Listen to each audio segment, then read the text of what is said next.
Shalati, keeping watch on the porch of the hunting lodge. Out beyond the fog, you see a few figures begin to appear, shambling, heavy steps. As the fog begins to roll away as they go closer, you see it's your friends, exhausted from the long walk back from Mirwood. For those who are traveling, it's been, I think, another full day trudging through the cold snow. You're aching. The physiker travels a bit slower from the others, as needed help now and then. It gets steep. But at last you've made it back to the hunting lodge. Presumably your friends are waiting, and there's the potential warmth of fire.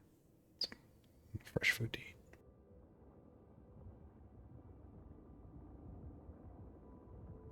Salty lets out a long breath when she realizes that the forms were actually her friends and not zombies. Puts the halberd, leans the halberd up against the side of the porch, and sticks her head inside the door, calling, "Dog, stoke up the fire. The others have returned." And heads back out to cross her arms and wait for them on the porch.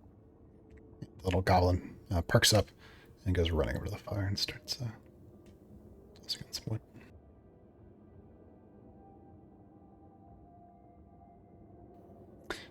Shalata, you see that in addition to your friends, some others have joined them. Looks like a dozen or so people. One of them quite elderly, an Earth Genasi, best guess from a distance. And then a halfling woman wearing the robes of teachers of Mirwood.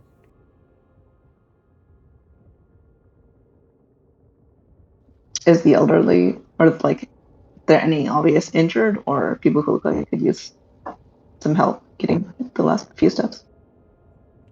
Everyone looks exhausted, but no one looks injured.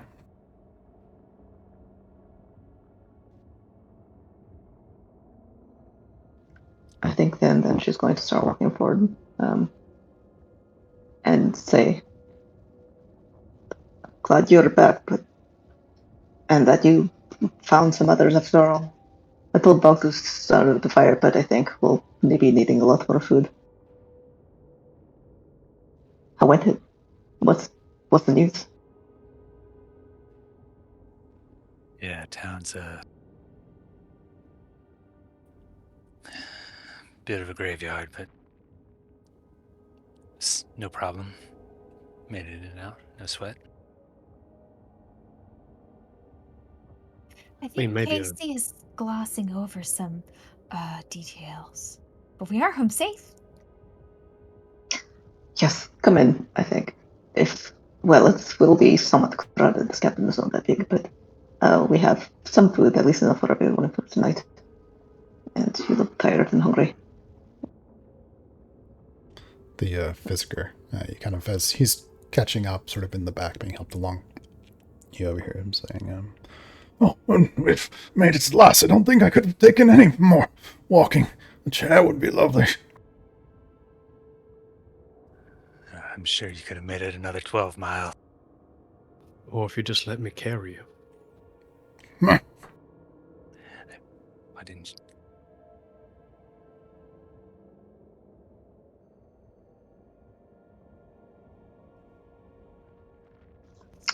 Shot is going to go running. Find some chair.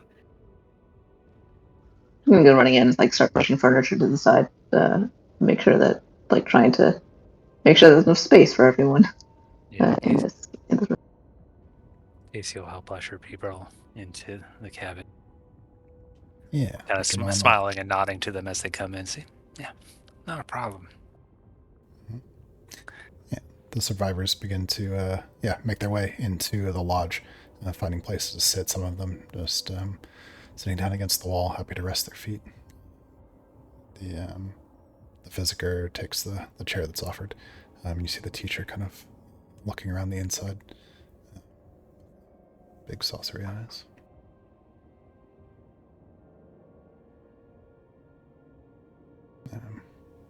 Jorn heads over to Bog.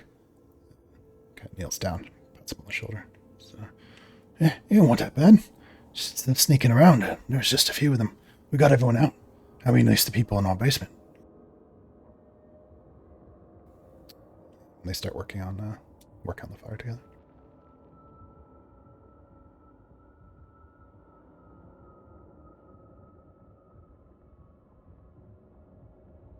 Salty's gonna start working on whipping up the rest of like a porridge, probably that she has going, something easy to mix it large batches of for lots of people.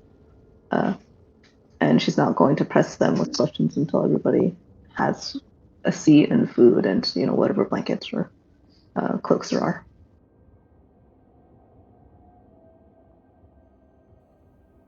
Castrid, the Oh. teacher. Oh, good. Oh no, sorry, go on. Castrid, the teacher, kind of looks around and says, "What's the plan from here? You said your town was safe?" As safe as it can be, but please, I don't know really what happened except that you went in and they came out again. What is the state? Is there any sign of others? The necromancer? Should we expect them to be leaving the city? Well, there's a lot of signs of necromancy. I think it's quite well rooted within the town. As for bringing everyone to Shepherd's End, there are others suspected to still be in town, and if we have a way of going in and finding them and getting them out, then we could all head to Shepherd's End together. As for the city itself, if left unchecked, it will storm over all of Lux with the undead. I don't think we can leave here to ferry anyone back to Shepherd's End safely yet. Especially if that big old creature that we're shambling about gets out. I didn't see it, but I believe Ez. Creature? You're talking about the one big iron-sided thing? No longer just that, though. Esmond said he saw, on the giants, the ritual markings and magic glyphs. He saw evidence of that on the skin of it.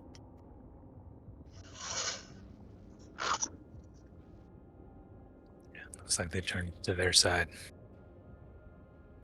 I say once we rescue the people in town, we set the entire town aflame and pick off any stragglers trying to escape the fire.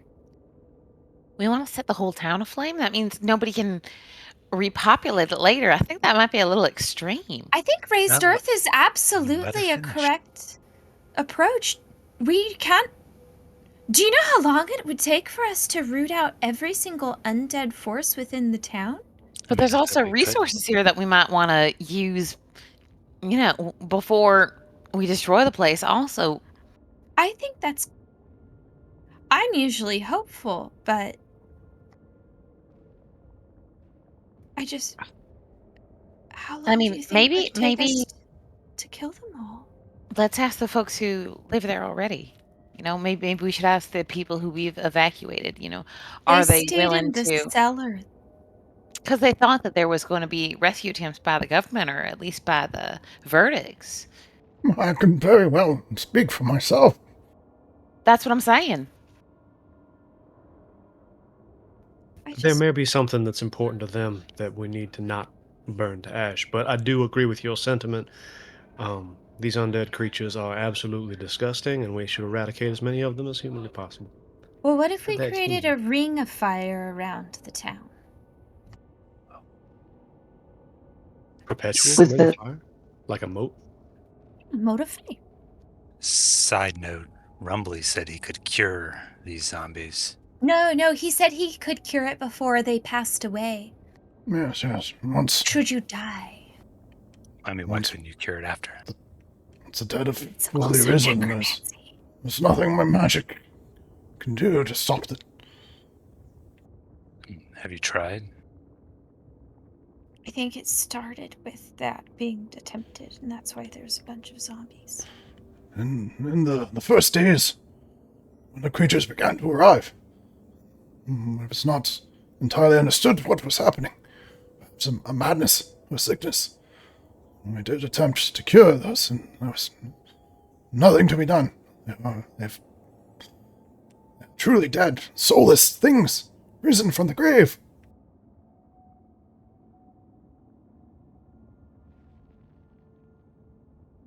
I'm just Is saying there that there's so few of us, and the undertaking is quite overwhelming. this is your hometown, Charlotte says to the rescued Muirwood folks. Is there something that you would suggest otherwise? Yeah, and Remley kind of reaches up and adjusts his crooked, sort of dented spectacles. Says, I cannot imagine there's anything that can be done to save what has happened to Muirwood. It's ruined. But certainly, our group cannot be the only people to have survived. It's such a large city. There must be other pockets of people. We certainly... If there is something that can be done safely, it must. Well, I didn't say we'd burn the city with them inside. I said we'd rescue them and then leave the Mirwood in flames. I don't think it's... I think it's the best for looking after the people and solving a very, very overwhelming problem. The undead are plaguing the city, and I don't use that word lightly. The problem with that is, when can we say for certain that we have rescued everyone? When is the right time to throw down the match and maybe doom some survivor to die in the flames because we just happen to not find them? So I'm with Shalata here. What kind of percentage is enough that we're willing to risk living folks? Maybe injured folks who... We have a means to go in quietly and secretly to evaluate each and every single household over time and possibly encounter the undead. There's no way we can undertake it all perfectly and secretly, but we can be thorough. I just think that to also be thorough in eradicating this nest of undead is that we have to take slightly extreme measures. I don't think you should underestimate Araya's thoroughness. I am very attentive to detail. And the details are not measurements, but completion of a task. but I think they we're are getting the one people small have. point. Wait, We had you a guys hint as both to where took- we did at the same time. Yeah, go ahead and finish. Fine. Oh, but you're ignoring that it's not just a matter of houses. These people here, they dug a system of tunnels, and we would not have probably found it if we hadn't found these two. She gestures at. They were behind a door. Yeah. We can check doors. They were just behind a door. And is that the only thing that people will ever do? Well, Ava has a sense of finding people. There means we can really concentrate our magics to maybe go through with an eye for discovering. It's just, well, That is also. pretend I don't. we rescue everyone. How do we take down a multiple houses sized undead creature? I don't disagree with your idea if we can rescue everyone, but I object to thinking that we know that we can rescue everyone. Castrid kind of raises her hand where she's sitting at the table. Oh, excuse me. Maybe both make sense. Maybe if there was a fire in a place that we knew there weren't any people, maybe that could create a distraction and the people who are hiding could get away. But we'd have to somehow be able to tell them that it was going to happen so they don't get trapped. The undead can't speak in Lux code. Well, I don't think But they if can speak at everyone's all. underground, they also cannot. Yes, and there are the ones who made the meat piles. They seem smart enough to do that. They might still be able to read. How often did you send anyone to the surface to scout for supplies or other living survivors? And Jordan kind of perks up. He says, we tried to go out as little as we could, but I mean, every few days, every couple of weeks, we would trying to maybe find a way out, find things that something better than what we had. I mean, we only had the tunnels between the storehouse and the tavern. There wasn't a lot of space, not a lot of things. And, Well, we could perhaps, while we're sneaking in and trying to discover, leave information to encourage people to make their way maybe to the storehouse or someplace outside of the city. I don't think this is going to be quick, and so I think we should really start strategizing. yeah, She looks around for Ez, who's passed the balls out on a couch, maybe. As it's deep in his thoughts, it's gone up to his room.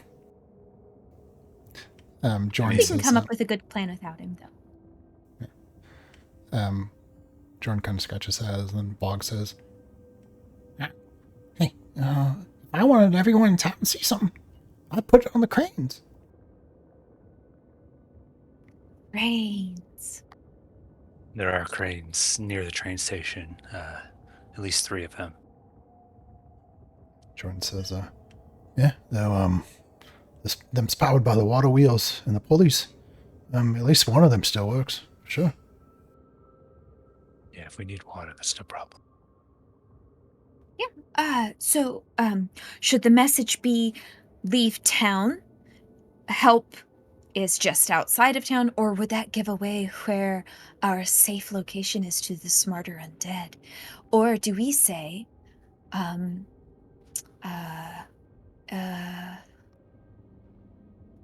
I'm not a good spy, so I don't know how to speak one thing that people will understand without tipping our hand.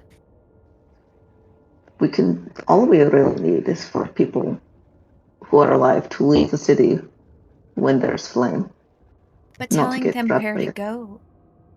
We don't actually need to tell them where to go, because once the flame is set, we can scout around the city, find stragglers. Esmond has his little bird who can maybe go a little bit faster and do some kind of bird dance thing to point people the right way. Oh, yes, so we could do a countdown, which is threatening to the undead, regardless of intelligence level, and informative to the people that are still hiding in town. So it's like, on such and such day, we will raise this town to embers. Right? Or what we just say, if you see fire, run. But we should tell them that it's incoming on a day. So it gives them time to gather their supplies and find their way out. Could If you also see save fire in the themselves. next 3 days, run. Oh, but then we don't know when they're coming out of their holes to check on things, and have they been keeping track of the calendar as accurately as we have? And I mean, I know that we're quite on schedules, but then why would then telling them that you in 3 days I will do this? That's the same thing. but when they see that, are we going to change it to then 2 days and then also 1 days? Are we going to update the sign? Because then it might just be a perpetual 3 days from whenever the mole pop up. What? So then we just go back to if you see fire, run. If you see fire, it's us. Get out of the city and run. I don't know. Okay, that's kind of long, but I mean, if we have a big enough banner. I could just say, when you see fire, run north. Cardinal direction really would help. Trying to survey the entire city. But compasses aren't working, Sal. They still know which direction north was. Do they? Well, they know their town. That's Run for the tower. Hollers over to Bog. What's the north side of town? The river it curves to the north. Can Under undead the cross river. a river? Have we ever tested? She's like searching for me. glance at each other unknowingly. These are Rumley's, Go ahead. Yeah, Rumley says, something to consider. At the train yard, I have often heard the workers make very loud announcements. You can hear far across the town using a brass horn. If assuming that for some reason that has not been destroyed, that could be a way to send a message quite loudly and quite quickly. Got a Is spell this that could probably amplify that even further as well. is this a speaking horn, or is it the kind of thing where we make 3 toots and hope people get the idea? No, you can shout your voice through it. It's quite loud. The town is often quite busy, quite loud, trains coming and going, and I've often been able to hear the details of a spoken message delivered in such a fashion. You have a train in the station. Working train? There are several trains in the station, but as far as I understand, the tracks are badly damaged. That might be a good spot to look for supplies. And perhaps survivors. Others might have thought of that too. Most certainly, anyone delivering a message from that horn is going to attract the undead. So, very necessary alarm system, but we should strike in and out very fast without. Well, wouldn't it make a great distraction? Chelsea was maybe a little bit too eager about this. If we want as a distraction to give people a grace of time. Well, Either Shalani, way. I think that our first step, because we should just take things one step at a time, is to go back to the city. And I think you should come too, because I think for you to be able to make necessary strategic decisions, you should see what we're up against. And so we should make a foray into another part of town that might have survivors.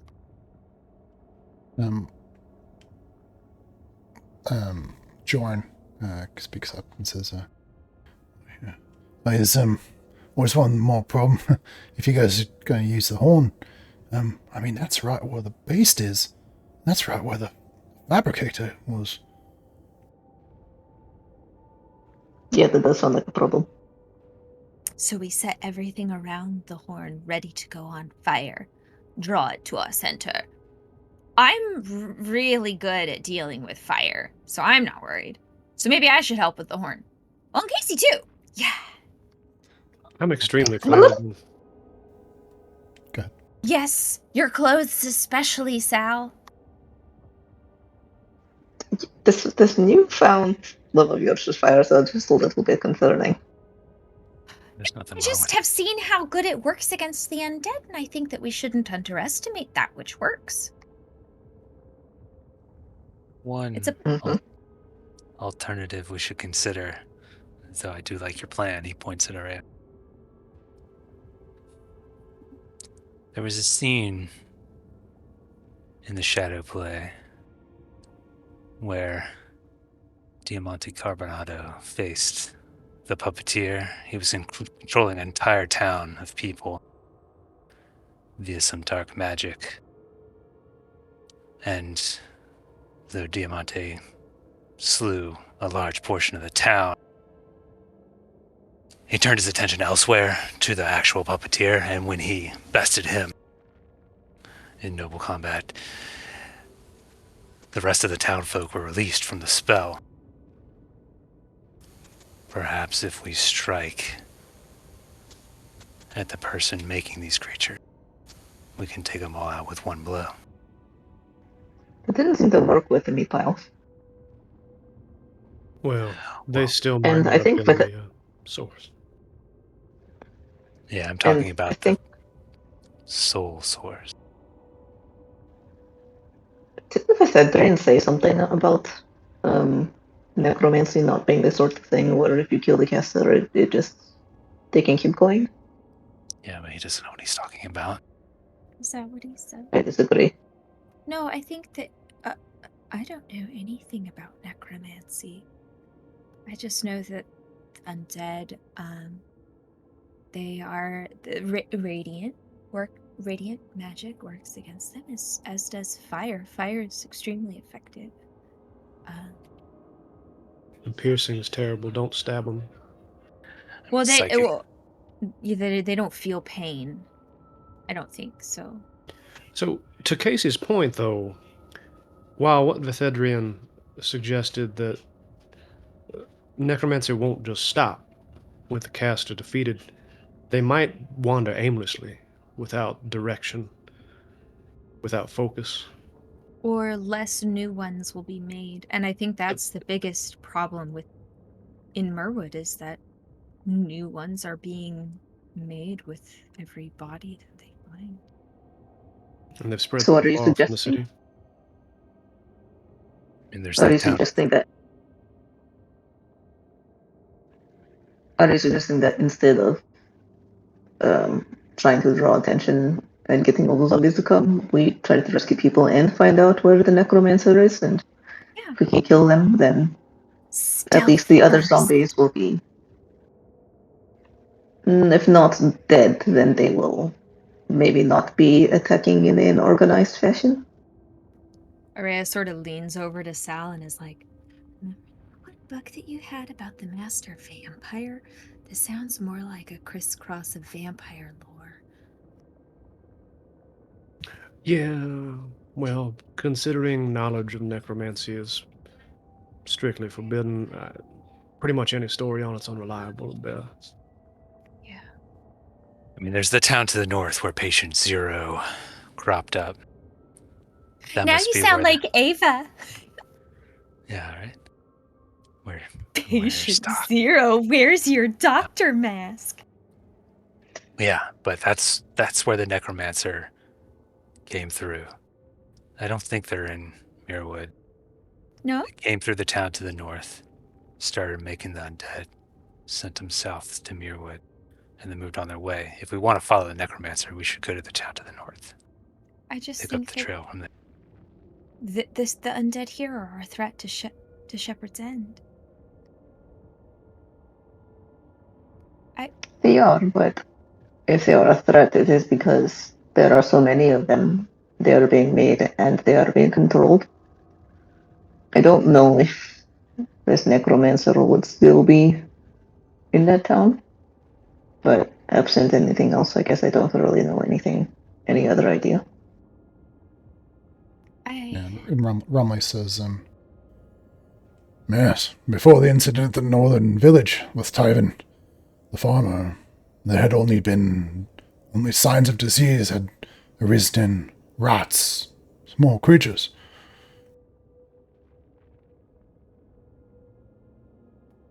Okay. I think a survivor finding mission is definitely the first step that we want to take. And with that, we'll understand better how to approach how to help Merwood. The best way to help them, not just rid them of the undead, but maybe protect some of the homes. Rumbly, do you know of other survivors in town where they might have holed up?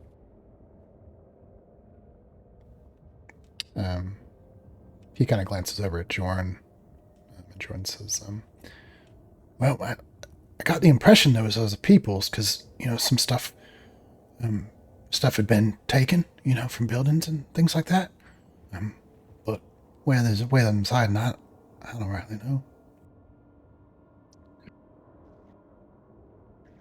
If we don't know, if it's just a matter of wandering through the city until we find maybe some survivors, maybe it would be better to go to the logging camp or whatever it was, the town to the north first, because that at least is one location, and then we can rule out if the necromancer is still there or if there are any survivors there. It's a day away. Oh, I know.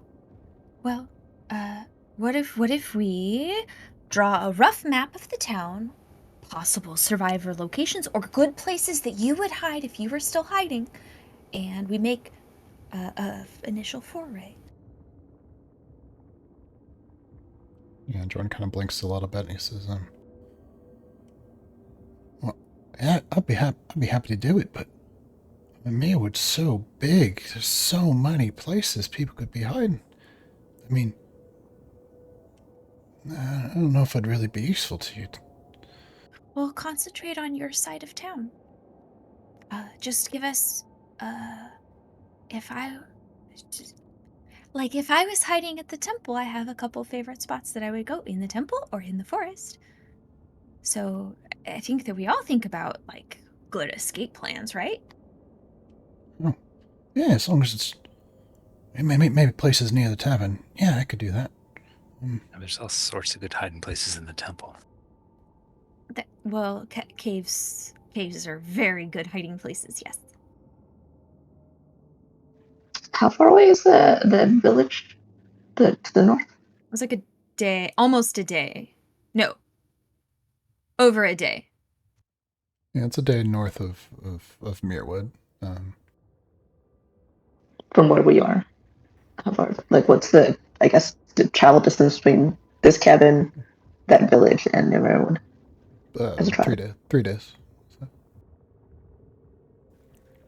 Between here and the cabin, or here in Mirrorwood?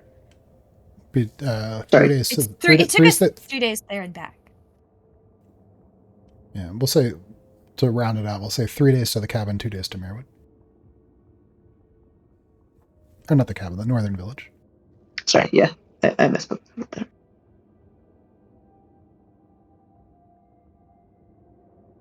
And then a day. So it's kind of okay, yeah, a day between Mirrorwood and the cabin.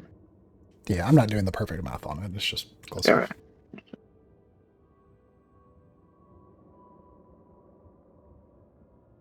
I do think, Shalati, that it would be very helpful for us if you saw the town and got a better sense for what's going on there.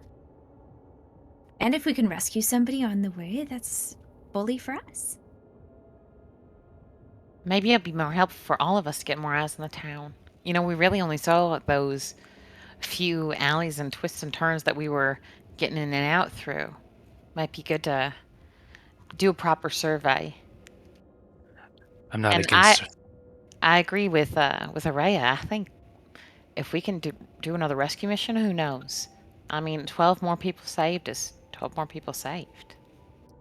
Yeah, I'm not against Araya's idea of raising the town, but I feel like if we go in there, we should go in full force. If we're doing rescue people? If we're doing a scouting mission, I think the town to the north might be the better step. What? I vote town to the north. Just There are folks us? who need our help right now. Here, Mirkwood. And the town to the north as well, presumably. We don't actually know where to find them in the city. We can maybe do more good if we go to the town to the north, see if the necromancer is there, or if there are survivors there. It's only a day away from the city as it is. Jorn says, I mean, if we're gonna help people, we'll definitely we gotta go back. But I mean, I guess it's gotta be hundreds. I mean, maybe thousands of dead in the city. We'll be careful. Huh? I worry that for every dead that leaves Mirwood, that they're headed to Shepherd's End. It feels like they're wandering away from the city at all directions. In that case, then shouldn't we be trying to track down the necromancer even more? I think that there's so many undead that without... I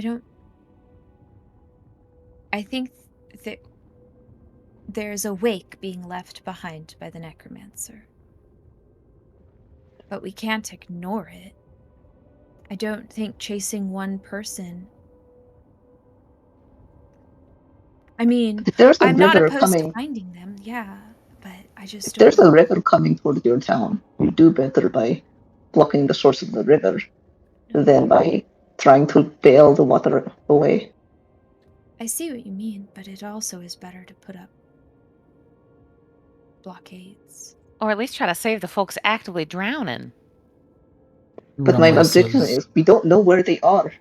Like these good folks here have said that they don't know where anybody is. It's a huge city. Well, that's why I've recommended that we put up signs saying that we're going to catch the town on fire, and then over the horn and let people know to get out of the town, and then we can start sweeping up and grabbing some people. But I do think that a scouting mission, and I can be invisible and I can make somebody else invisible with me. We could really do a lot before anybody even sees us. Rumley says, I have some information that may be useful to you. You've spoken of searching for a source. A wizard who may be responsible for what is happening. I've seen no such a thing myself. However, it is undisputed that when the first sickness began, it was in the travelers' district of Mirwood, where there are many shops and craftsmen, many inns. So many reports of the sickness began there when it came to the town itself. And that's the first step. Everything else can come second. That'll give us the information that we need, maybe to fight it, maybe to stop it, then climb to the top of a tower and shout as loud as we can and burn the whole thing down. Yeah. Okay. I just think that if we're going to go north, we should go with everyone, as we may have to go even further north to follow signs of a necromancer, to then even further east or west or someplace, and if we go separate, it may be a trip to nowhere for no reason, and there's something we can do here. We could let people know that no army is coming to save them, and that they might try to make their break, and that we could be there to help them as they escape town. We could really help, but I think the first step is I'm gonna go take some of my blankets and turn them into a sign, okay? I think you mistake me, because I was not suggesting that we hunt out a necromancer exclusive of anything else. I was saying we should scout out the town to see if they are there, and if it is an easy first spot to check that we know is there, and was told to us before. And as we travel, Sal pulls some chalk out of his back, we can leave marks and signs, letting people know, get out of town, no help's coming, and the help that is can't fight a whole army of undead. Big sign, yes, but small signs in the streets too as we search. I think that's actually the best idea.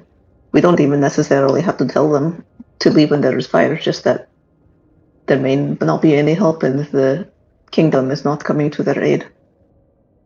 And in Lux Code, like you suggested, Aurea, I don't want us to underestimate how clever these more intelligent undead might be. If they can scribble runes, maybe they can understand writing too. Jorn kind of pops up and says, one thing you all know, if you go into the merchant area, that's what I heard, something big moving there. I mean, not as big as the big beast, but something heavy. Big steps. I didn't want to run it as soon as I heard it.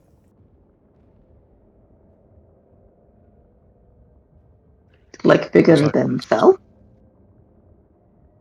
If they're like the giants, what did it sound like? No, he didn't see them. All right, scale between me and 5 of me. Yeah. I mean, I didn't see it with my eyes, but I mean, big, heavy footsteps. All right, hold on then. He stomps once. That climbs up on a table, jumps down, and stomps really loud. Or that. Yeah, more like the second, but bigger. All right, at least 5 of me. That's big.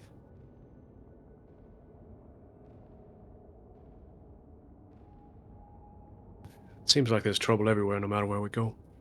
Well, yes. Everything. She sort of like glances at the poor people we just rescued, and we're trying to keep it on a very strong face.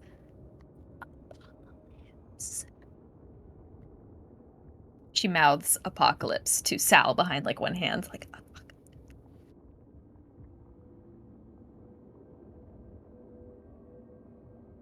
don't like that word. Sal's gonna lean over to the teacher real quick.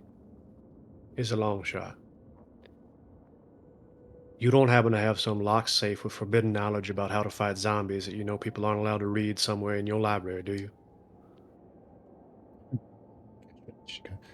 Eyes widen. Oh, no, there's nothing like that. But I mean, I've studied the histories, and there's been nothing like this. No necromancy of this scale in the kingdom in so long. In the order of the verdicts, they had eradicated all of it so long ago. Oh well. I guess it's our turn to eradicate it. Well, let's get these people safe and fed, make sure they have enough to hunker down for a few days while we scout through the city, and I'm sure the plan will change as it has to. Which city? The city to the north or the Travelers District of Merwood? No, I vote Travelers District first. If that's where it started, that's where we should start. I agree. she looks at Shalati before. If you had to estimate, you've probably got enough food based on what you brought with you and what you found in the wagons and what was in the hunter's lodge here to feed everyone here, including yourselves, for maybe 3 weeks. Okay, not bad. Oh, that's actually what I was going to ask. So, Oh, I'm sure this is something that you all know, as you're very important and respectable people within town, but where are the stores within the city? If we rescue more people, our supplies will run lighter and lighter. Yeah, Jordan says, there's a bunch of warehouses all over, most of them by the train station, but they're spread out through the town. But if you're looking for supplies, I mean, the Travelers District's the place you'd go, and the storehouses near the station. Those are pretty close to each other. Except this train station is most likely where the worst of it is. Okay. I could be invisible. It's great. I mean, there's no need for them to hold up here while we clear the city. They could just head to Shepherd's End. Do you think sending them alone is fair? I mean, they did survive for 4 months in the city by themselves. Yeah. And we did clear out a lot of the zombie threat on the way here. Rumley says, what you say is true, and your town is safe. The farther away we can get from Mirwood, the better. How long ago was this first report of the sickness that began in the Travelers District? It was, 7 months ago it began with the sickness, and reported on rats. And someone was bitten in the Travelers District. Nothing too alarming at first, but then there was a report of what happened in the northern village a week later. And it wasn't long after that, another week, perhaps 2, when things became quite dire. So that happened before the reports from the northern village. Yes, but only a prelude to the evil that occurred.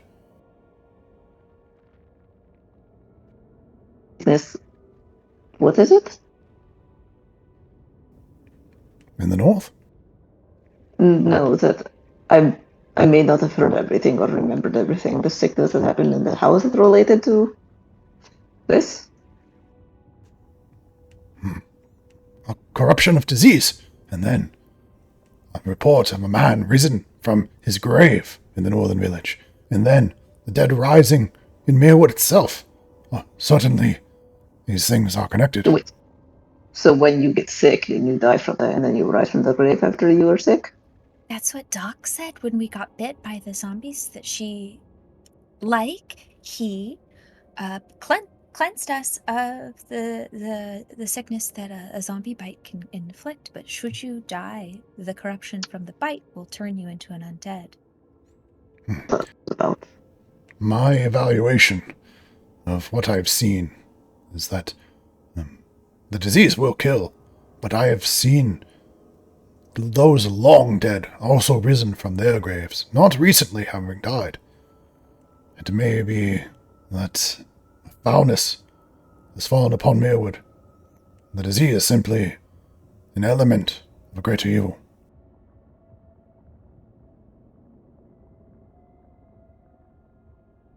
I think you might like to meet Ava, Elder Physiker. I assume this is a Physiker that's talking, right? Mhm. Yeah, and he says, yes, I think I She's the recall, Physiker, and comparing some notes might be fruitful for you yes, too. the child of Basil Porter. Yes, that's correct.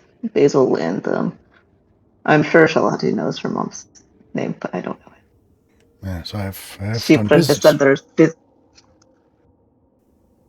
Yes, I've done business with them. Very good, very good. But more I believe she is importantly, upstairs right now, tending to Cathedral, but for this. But yeah, I'm assuming. No, yeah, I'll just assume for some reason the conversation hasn't happened yet. But what's up, Seradian? oh, he's dead. Ah, So see. sorry. Yes, he died in. Well, Shepherd's End came under an attack as well long ago when the skies started turning funny, and the when this all started, I think it was around the same time, and we had uh, lots of things happen, and it was lots. I can't really go through it all right now. It's a very long story. Um, but at any rate, he and many others in the village died. So while it is safe, we are much reduced.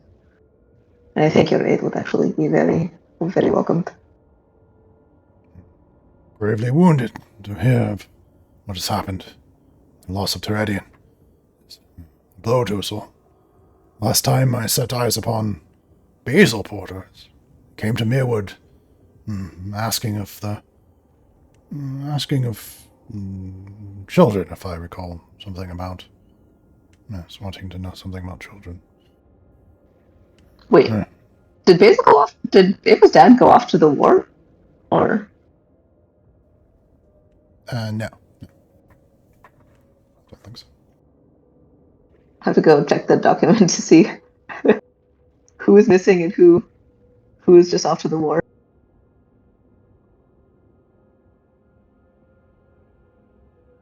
Wait, when was this? More than a year ago. Oh, okay. Not anytime recently. Yes. Well, he also went missing. We never found the body. Sorry to hear this. There's been a lot of loss. But Yes. hey, y'all made it out. I suppose ultimately it's your decision. We have enough supplies for you to be able to travel back to Shepherd's End on your own, or you can stay here with Ava and the verdict to be able to assist If the your little if the safety. way if the way is safe, I would like, with some haste, to get these people to your town. I've with you leaving here, I cannot imagine how safe this lodge will remain.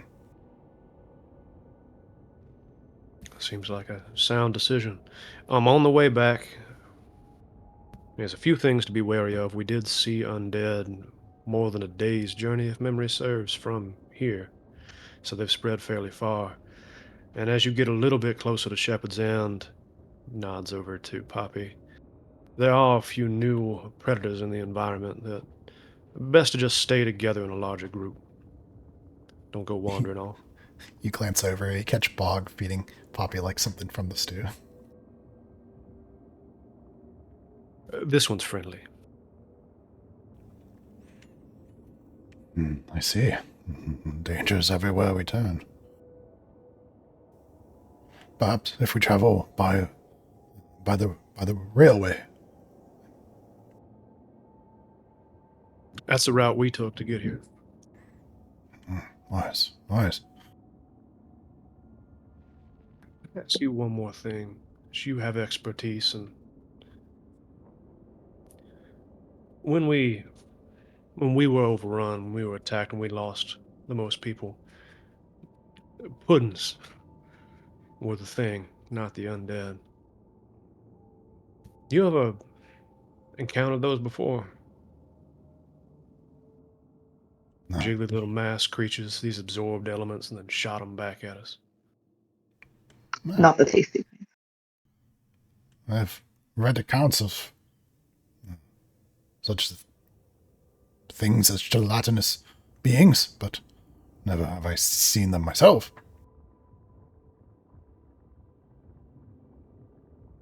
All right. There's one of those puddings ran off. I thought I remembered hearing something like that from Ash. The one that absorbed fire escaped, at least. Yeah. But we had no way to account for how many were reproduced. They kept seeming to multiply.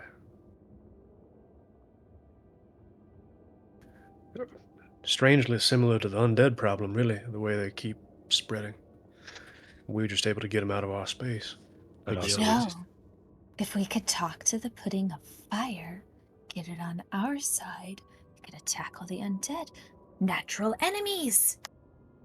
Either that, or they kill it, and then you have undead flaming pudding. I think we should solve the problem at hand before we start mixing our old problems with the new ones. Well, we destroyed the giant pudding, so there's a chance the other one's dissipated. Well, Ez gets credit for that, yeah. Hero of the day. And Ava. And Area, sorry, I meant Area. But Ava also. Casey, you told me Ez did the whole thing when you gave me the story. It was a group effort. I snuck up and planted the explosive device underneath the large one in the middle of town. I helped. Not before it did You were a significant key. damage, though. Yeah. It was pretty awesome. It's better Sal late breaks out than his little never. notebook and looks like he's crossing some things out and changing things in an early pitch. I don't require a credit. No, the story's better written without me. Why? Well, they're more heroic figures that want accolades for their accomplishments, and No, you're definitely included in the story. maybe in a It's shadow. just- So It is a generally, I found the people who want the most accolades are the least deserving of it. But then, obviously, there's a reason that they need them. And it's Maybe a it little fills some challenging. hole inside them. It's challenging to depict someone who's invisible in, It really is hard to depict me in a story when I am like the wind. But no, you're definitely in there. I mean, if this was a play, I feel like someone would put like a filmy, linen or something over to show that you're invisible, and then you would just see the little figure. They would think I was a ghost. They're like, oh, and then close enough. years from now, they'll be like, the haunted spirit of the town levitated an explosive device under the flaming chicken. To be fair, that's not very much more unbelievable than what No, actually it is happened. not very unbelievable. Yeah, it's true. Actually, how much do you know about the Duragar? Sorry, fact checking. Duragar? Is that right? Duragar? Do you have any stories about Duragar in Mirkwood? No. Ramley glances over Castrid. There There are writings of Duergar, but nothing related to Mirwood. No, I just meant, it's not that every town has every book. Oh, well, I don't have any with me, but well, it would be dangerous to go back to the library.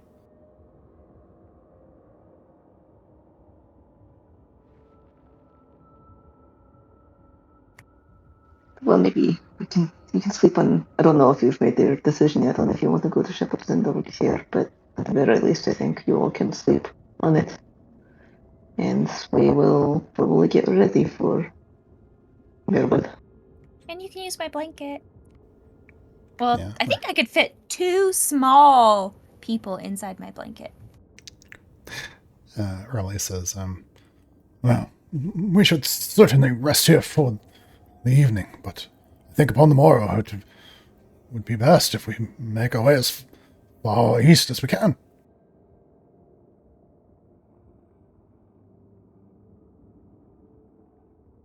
Especially before we stir up the hornet's nest, right?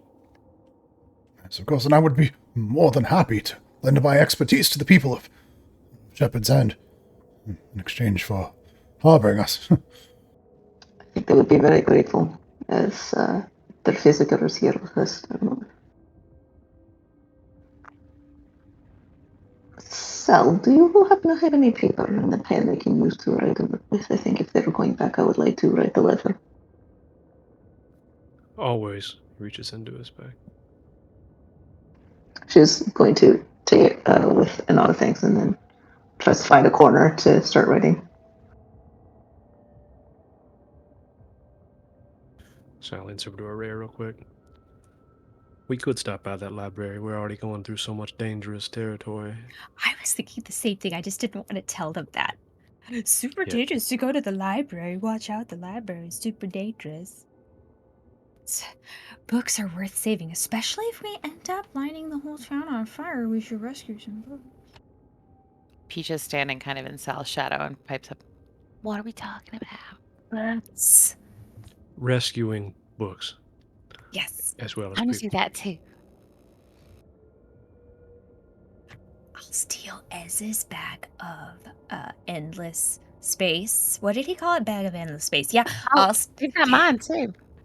2 times the bags of endless space. It's great. That's like at least 2 shelves of books.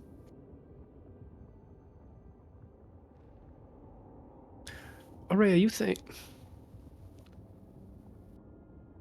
said something earlier.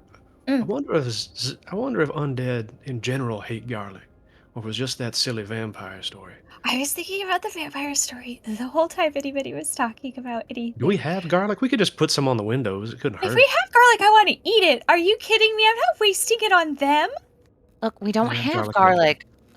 At least I don't. The You, Wanderlust spice secret was always just prestidigitation. you guys would know that Casey does have 3 wooden stakes strapped to one of his belts. Okay, and I do have amulets of the maiden. Did those work even if one is not particularly devout? So in Sal's stories, mixed results. It can only help you so much before you get overwhelmed by vampiric forces, and they bite your neck, and you become one of the undead. The bitey part's the same, though. The bitey part is the same. Although a lot less, like enticing, like the stories. Yeah, the show. aesthetic's completely different. Yeah, it's all wrong. Yeah, I don't No, so but- much mind the vampires in the books. Well, that's because they weren't falling into rotting pieces. I think that might have just been artistic liberty. Maybe a necromancer wrote the vampire books as like necromancer propaganda. Or just a some neck romance. Isn't that what vampires are all about? Romance, neck, spotting.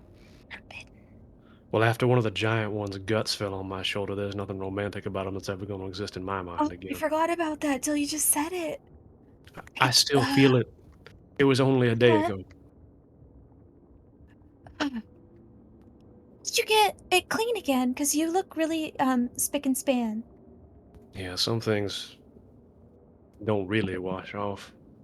Kind of rubs at it like, I'm so sorry. well, you got snuck up on a bit. You don't have to apologize to Snuck me. up on while I'm still in my bedroll. I can't do a single thing, and I had no ideas, and I woke up so angry. Not So, really. 2 things we know for sure about them. They bite. They're bitey, and they have no honor. Yeah, not a fair fight at all. They're like, oh, let me find the sleeping one. Absolutely. Well, since there's no actual historical account, we should start writing these things down. Yeah, that they are dastardly undead, not honorable vampire undead. Do not approach. The bite hurts. And her. Ugh. Not sexy. 0 out of 10 would not recommend. Yes. You didn't write down any of those runes, did you? For posterity, I mean. Some. Yeah. I mean, I wrote them down because I thought maybe that there was sort of like a religious component. You do know that I'm really trying to pay attention to that. And then, well, it has sort of like a ritualistic sense to it. Really nothing I've ever seen for like a god. There's no god of the undead, and I think I'm a little bit thankful for that, you know? Like there is a god of death who shepherds spirits beyond this plane, and that's what we need more of right now. We need more permanent death to the undead and yeah. Could So be you, no, right? here, okay, I'm sorry. That's here's some that I Yeah, saw. I was open to look at it and see if there was a. Sometimes whether or not the thing that's believed in is real is as important as who chose to believe in it. Maybe it looks like a language or something we might recognize down the road. I'll put it in my books and yeah, yeah. It's a little disconcerting that Ez saw it on the big one. Oh, wait. What if the runes, the markings, are necessary for animating their corpses? What if we concentrate on eliminating the magical inscriptions and that it can help us take them down? Maybe they could be dispelled. I don't know. It's not really my wheelhouse. No. Yeah. Casey, could you disbelieve some runes off of giant undead creatures?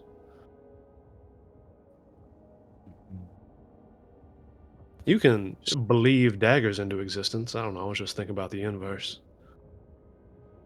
Well, but they're not his runes, so it's a little like he doesn't own the rune like he owns the dagger, right? Disbelieve them out of existence? No, I think that only works with Fae.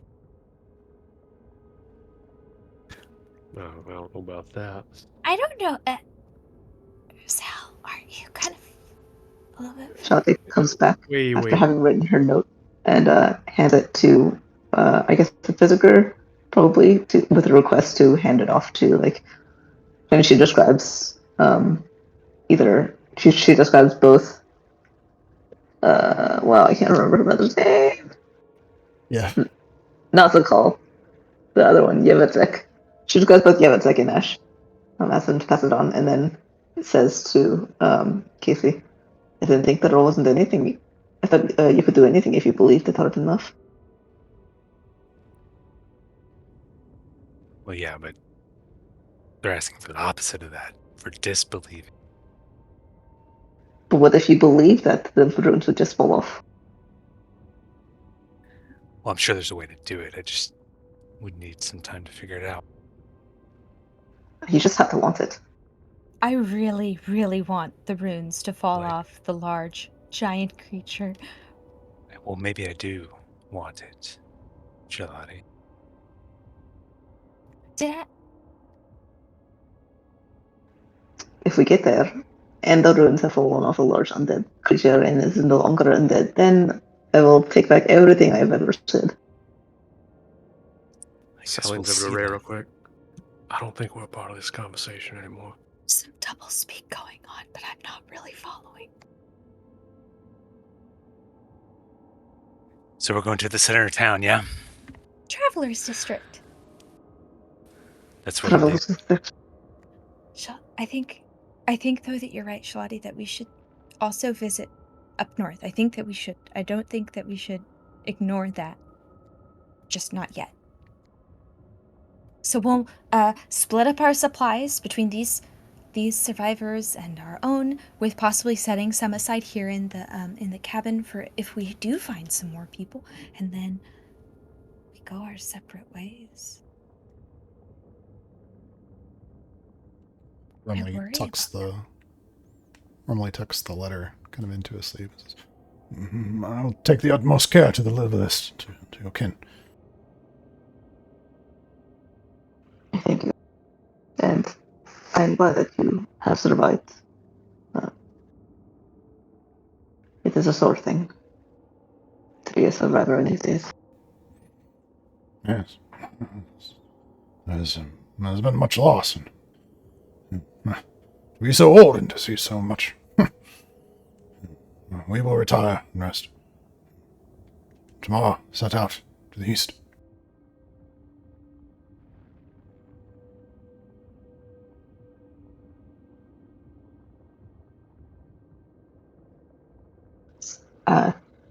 As people go to bed, start to like shuffle off the fine corners and whatnot, sleep in. She's also going to look at the tutor or anyone who's kind of like been in this little speaking circle of the survivors and say, I don't suppose any of you knew Teza Akir. It's possible she may have taken the name of her partner. So that would have been, what was it? Teza Starwood, I think. That her wife was Miriel Starwood.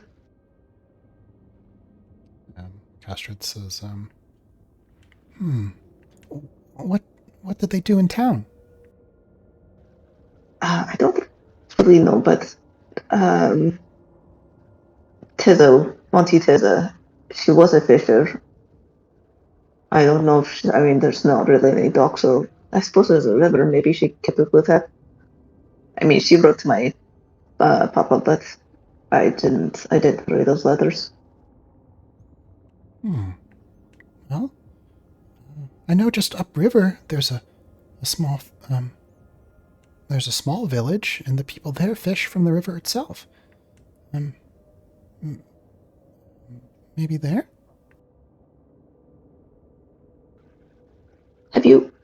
Someone was going to make like a map of the place, right?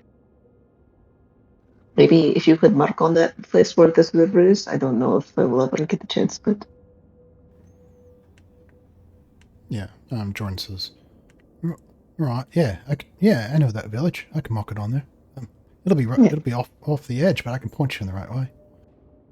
that I would be grateful. Thank you.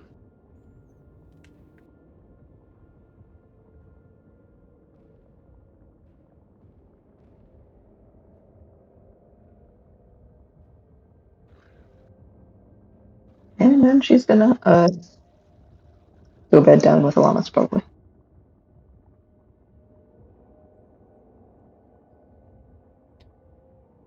For too long, all of you more than likely begin to get ready, go to bed for the evening. Did anyone want to do anything in particular before we pass on to the next day? I'm gonna keep watch. Fuck the undead. Keep in watch. Always keep in watch. At least the first one, and then I'll sleep in. If you're awake during the coldest part of night, you're not as cold. Let's see. Okay, well, let's take a little 5-minute break. Okay. Day is broken. Morning has come. Thick Fog surrounds the hunter's lodge, gentle snow coming down, beginning to cover the tracks of feet in the snow from those who had gone to the Muirwood, ventured back. In the early morning, you can see the survivors beginning to pack small satchels of supplies. You see Castrid, the teacher, hugging young Bog, and Jorn and Rumley talking together at the edge of the room. Tell me a bit about what you guys are going to be doing.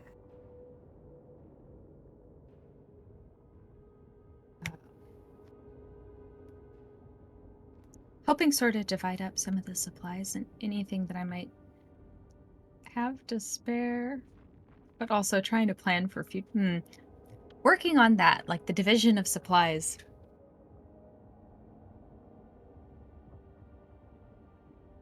I think Sal would be giving the littlest ones a pep talk before their journey.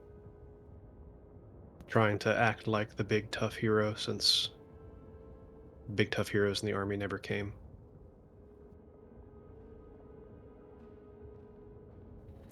I think Charlotte is spending her time trying desperately to draw a map that's decent enough.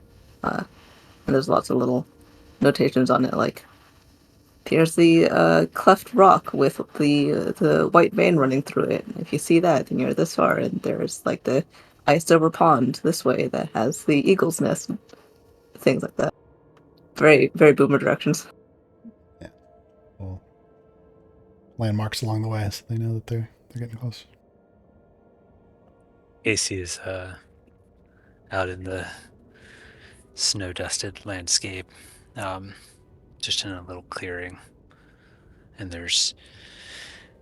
he stands there looking down at the ground, and then looks over at his shadow that's extending out from his feet in a direction incongruous with the sun. And he looks back to the ground at the various little runes kind of crudely drawn in the snow. And he's like, looks to his shadow. Well, yeah, I mean, I can get rid of them there, but they're not on the ground in the snow. They're like on the creature. There's got to be a way to do it. Like, ideas. I need constructive ideas here. And he sits there for a moment just pondering, and then just waves his hand, and the snow kind of brushes to the side, and all the runes wash away into the wind. I think in the moments before we head out, Peach is mingling with some of the townspeople and really talking up Shep's End. Really explaining, how you can go to the free kitchen of the Wanderlust and how you should ask for, Ash because she's so well trained at hostessing now, et cetera, et cetera. She's trying to encourage them by really creating that promised land vision for them, that end goal.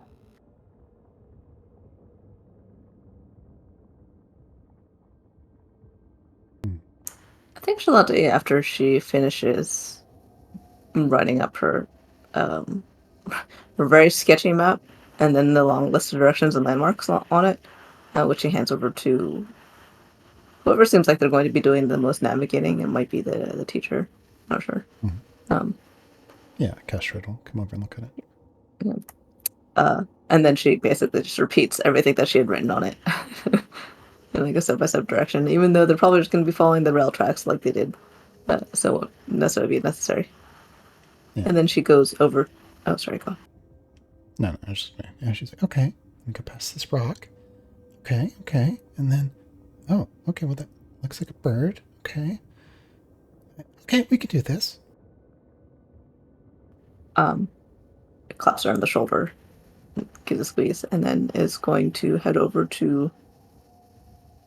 I can't remember their names. York, the half orc kid, Jorn. Yeah, Jorn and Bog is the goblin. Yeah. I remember Bog mostly because it's just gob backward. heads over to Jorn and gives him the halberd that she usually carries on her back and says, "This might be this is probably a good weapon for someone who doesn't necessarily might be fighting something on their own and doesn't necessarily know that much because it's very good for keeping things away from you, and that's generally where you want them, away from you." Yeah, Jordan's.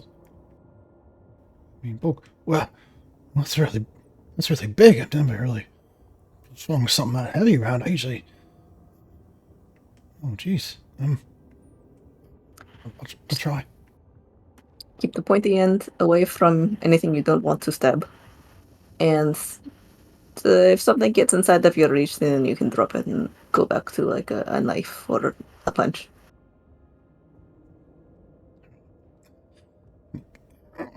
Sit onto his shoulder.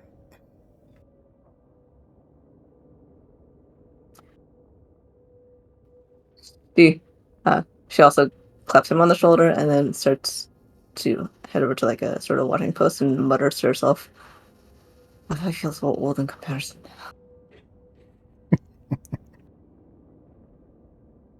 She's gonna wander over to Peach and ask, "Can I get that thing, the thing I asked you to hold for me? I think if we're going into dangerous territory, I might need it." Kate needs a reminder. The glaive. Oh, sure. Yeah. And Peach would start to rummage into a small bag with the floral decals and just go wrist deep and then no, hang on, and then head and shoulders in, and then finally, after moving a few more things aside, you can hear them echoing. Peach emerges with, or rather, her shoulder and arm emerge with the glaive, pulling it out of the ground, uh, as if there's some passage beneath the purse, but there isn't. There's only air. It's still attached to her hip. And she pulls it out and hands it to Shalai. Here you are. She just kind of stares at Peach for a moment before reaching out to take it and says, "Imagine how many times I say that. It's so really." Yeah, it's a fun little thing, ain't it? I've got so many different outfit changes in here. Well, I guess if we ever need kindling, this clothes will be good. You know what? I would gladly sacrifice my entire wardrobe for all the people here. Then I know it is serious. Can't say the same of any of my cohorts, though. I wouldn't try to press Salinger with that kind of request. So Truly would. not hear that. Yes, I could hear that. Peach is saying it loud enough to tease him. Oh, he is pretending very staunchly not here. Truly would be the end times. Well, I still need to know how Sal's staying so clean. That's the biggest witchcraft here. I think we then just like both turn and stare at Sal. With a sparkle, he pops his hair back and says nothing. Peach, in kind of a stage whisper, says to Shalati, "You know, whenever my mom described that handsome prince look, I always kind of pictured Salinger. That hair. Anybody who can look this good fighting bad guys that's handsome prince material." I'm sure you did.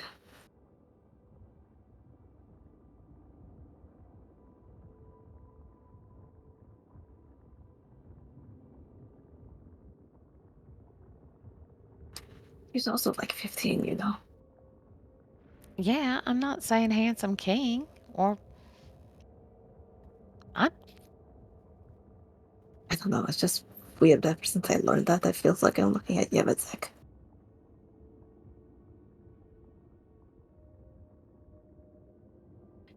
Sal's the same age as we are and has had all the life experiences we have. And I'm just saying I think he's handsome. Will never smooch somebody that didn't want to be smooched.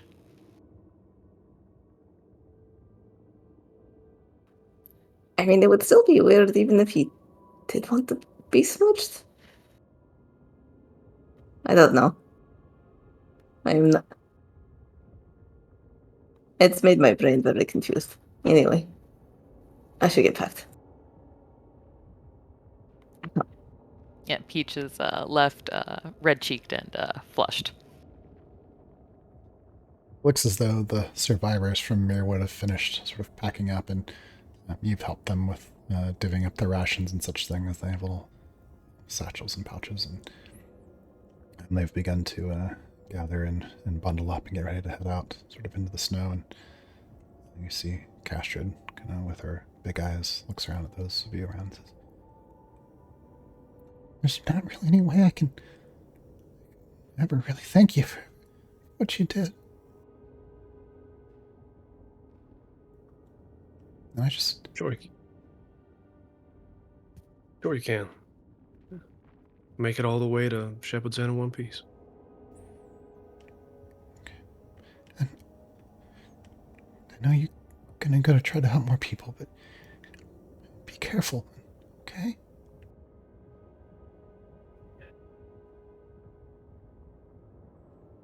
You too, though. Don't rush it if it seems dangerous. There's no shame in retreat. Keep a good watch at night. If you see green light, go the whole other way. Green light is kind of some of the color of the magic. It's not trying to scare you.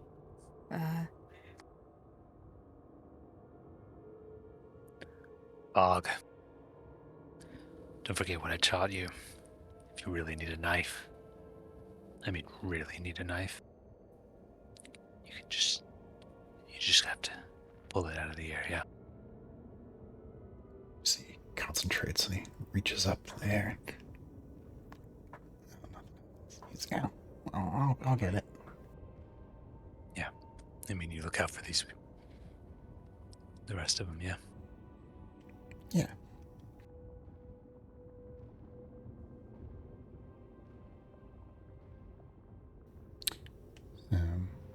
Jorn kind of shifts a little bit, restanding. It says, you know, as I was thinking, I mean, you're just gonna go back and be helping people, and I mean, you might need someone who knows town. I could stay and go with you.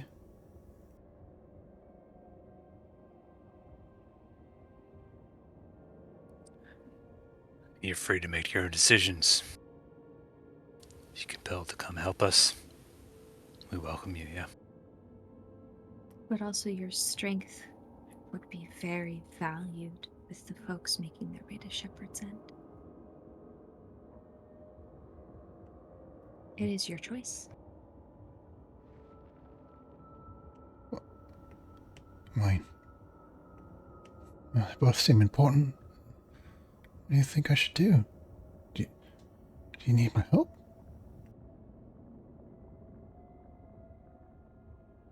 I feel that what we have to do is harder in a way that we don't know if we can keep you safe. And you can keep them safe. And I think that they need you much more. And we left very few people who are strong at Shepherd's End with us away.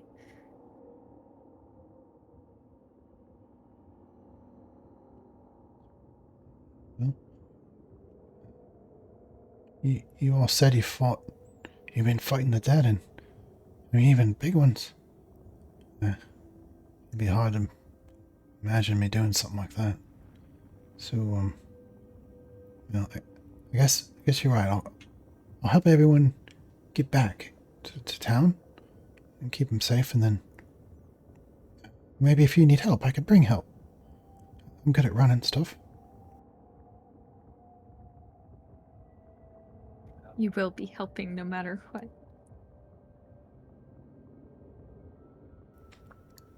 Okay, well, it looks like everyone's ready to go, so you guys be extra careful.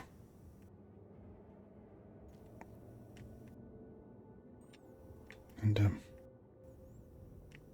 yeah. Hmm. See you soon, right? Absolutely. See you soon. And so you see Jordan and Bog and Rumley, Castra, the survivors that you've rescued from Muirwood. And they kind of look back at you all a little bit more before they head out into the snow, trudging eastward toward Shepherd's End.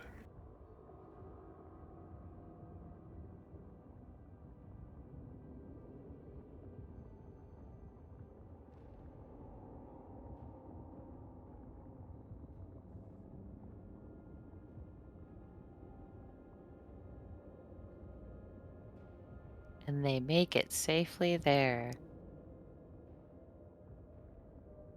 Mm-hmm. I mean, there are NPCs in this world that we want to stay alive, so my bet is going to be no. NPCs in this world we want to stay alive that we are not specifically watching over and shepherding, so.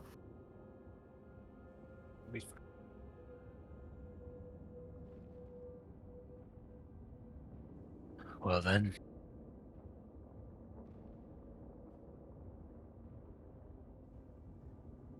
Back into town, is it? Mm-hmm. Going the same way?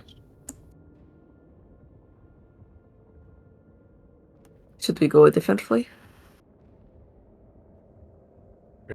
Or, Chris, is there another way into town closer to the district if we want to go to? Well, there's a lot of different potential ways you could approach, but still approaching from the eastern. Yeah, the eastern gate's probably still the closest one. If you want to try to go straight there. So we have a sense where in town the travelers area is. Jordan's like sketched a map for you guys, so you have Okay. some basic navigation. I don't have it sketched out. Well, we'll approach from the east. We can circle around outside. Pick a way in right here. Right? We'll stealthily find like a good way. Communicating by Casey's. Excellent. Thing. Yeah. And I've been Ray, calling you it can, the head rumbles. Ray, you can disappear altogether, right? And I can bring someone with me. I just can't physically hear anything. It's Can the fine. person with you hear? Yeah, oh yes. My magic is far better than the ring's magic. More reliable. Wait, you're still using the ring to turn invisible? Why wouldn't I? If she doesn't, she faints. Remember what happened when she didn't use it for a couple of days? Oh, it was when I took it off entirely. I'm never taking it off again. No, I mean, you don't need that. I've kind of glued it a little bit to my finger. Casey? She sort of like tucks her hands into her sleeves. Don't get any ideas, sir. He's always trying to get me to not wear my gauntlet, too. The gauntlet is excellent. Well, I mean, if we're going into town, we have to be ready to face the big guy by the train tracks, train station. No, we're gonna stealth mission. Don't get anyone to notice us. Find information, bring it back. We still should be prepared just in case, but to that point, Casey, we don't know anything about it except it's bigger than 5 cylinders. Well, Oh, there the was thing in the trade district is bigger than 5 salingers. The big armored beast is like 20 salingers. no, it's like 4 houses. But yeah, we're going to Oh, the trade district, are we not? That's where we're going to. Yeah, so out of character real quick, the big armored thing was over near the cranes, and the stomping sound that wasn't seen yet, that sounded heavy, was in the trade district, yeah? But we're going to the trade district, so that's the creature that we're Yeah. talking about encountering currently. So my Cranes or statement was correct. trains? Say that one more time. Cranes or trains? Both. Both. That's an area. Trains, cranes, and water wheels. Some brains. Yeah, there it is. We're going to Oh, the no. trade district, as in trade goods. But This they is different from the are. train station where goods are transported sometimes by crane. Oh wait, this is train station, not brain station. Let's go somewhere else, guys. Man, the sometimes when zombies you get on there. the Braintree train by accident, there's a Braintree Um, train in Massachusetts. Yeah, Could have been a great joke if any of you it knew is the travelers district for the area.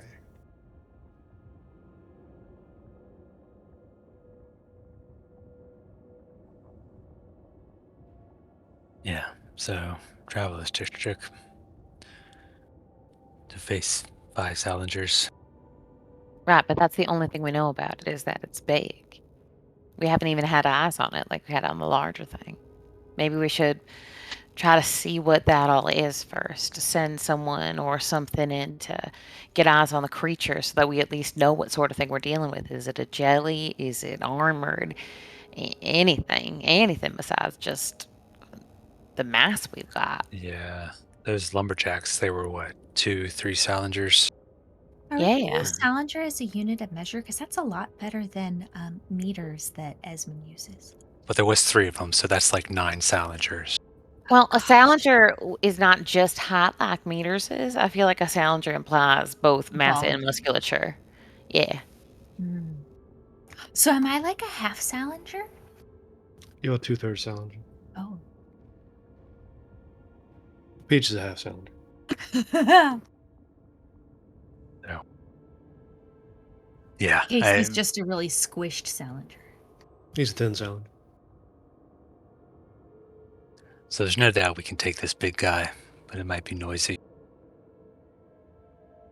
We're What on do a you? scouting mission. There, Scouting. we have nothing bad to doubt. We have nothing about this thing. We need to look at it first. I don't think we need to fight this.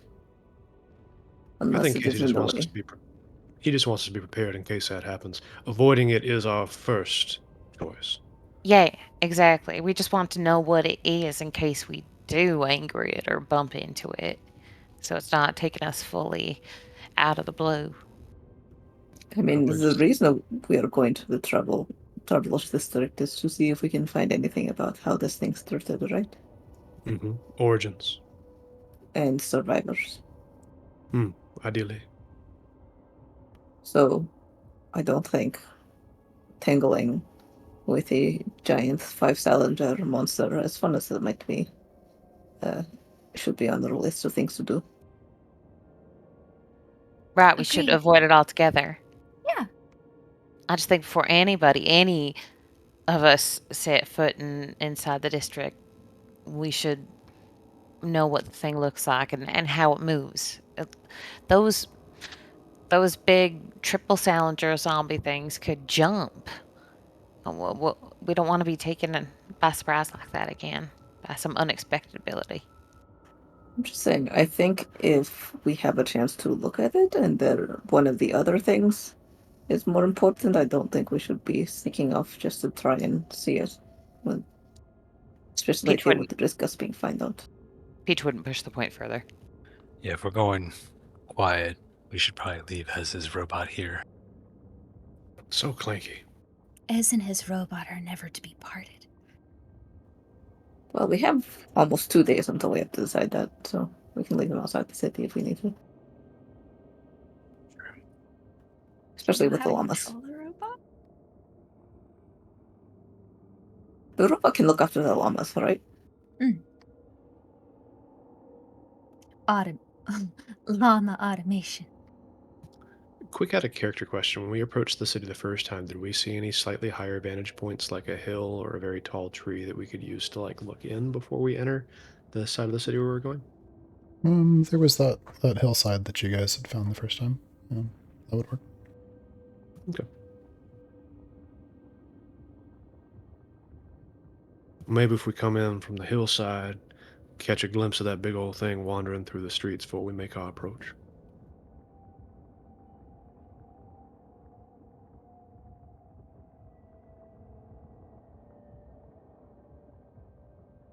If the weather behaves better, I think we might be lucky enough. Yeah. Yeah, if it's anything like that giant jelly chicken, it should just hang out and Middle of town, yeah.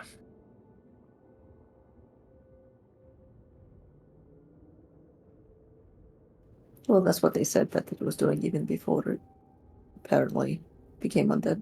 So Yeah.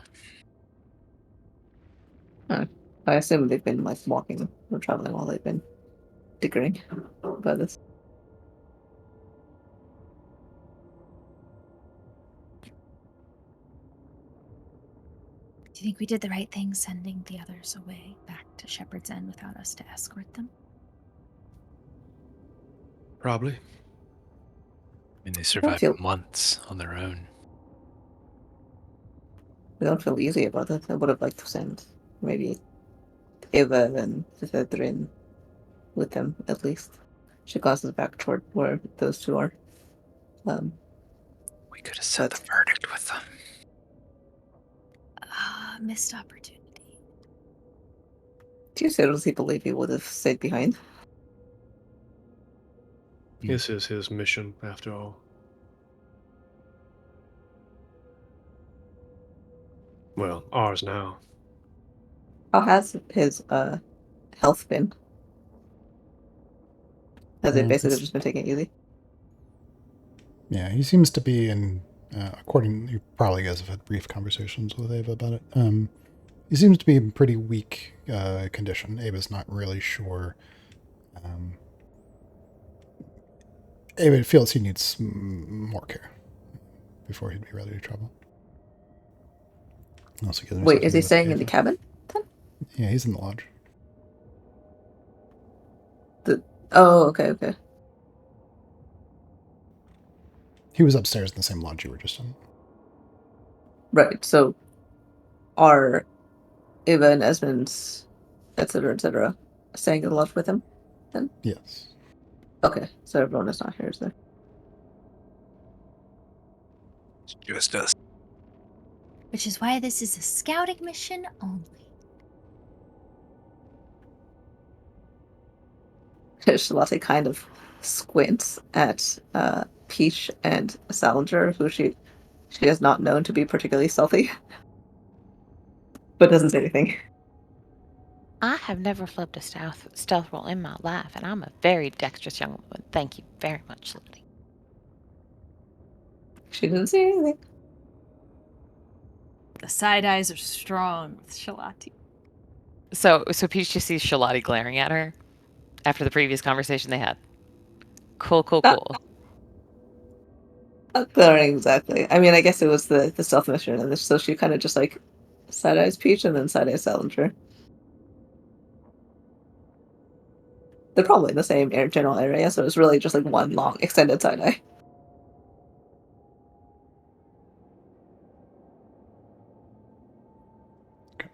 Anything you guys want to do in preparation before I move you forward? Anyone who wants to throw a little more shade? Each day I wake up, I apply my armor of light. Wow. It's good to be prepared. Toward the end of the first day of traveling, the snow and thin woodlands, fog covered sides, you are standing for 3 smoldering corpses of some zombies that you've just dispatched.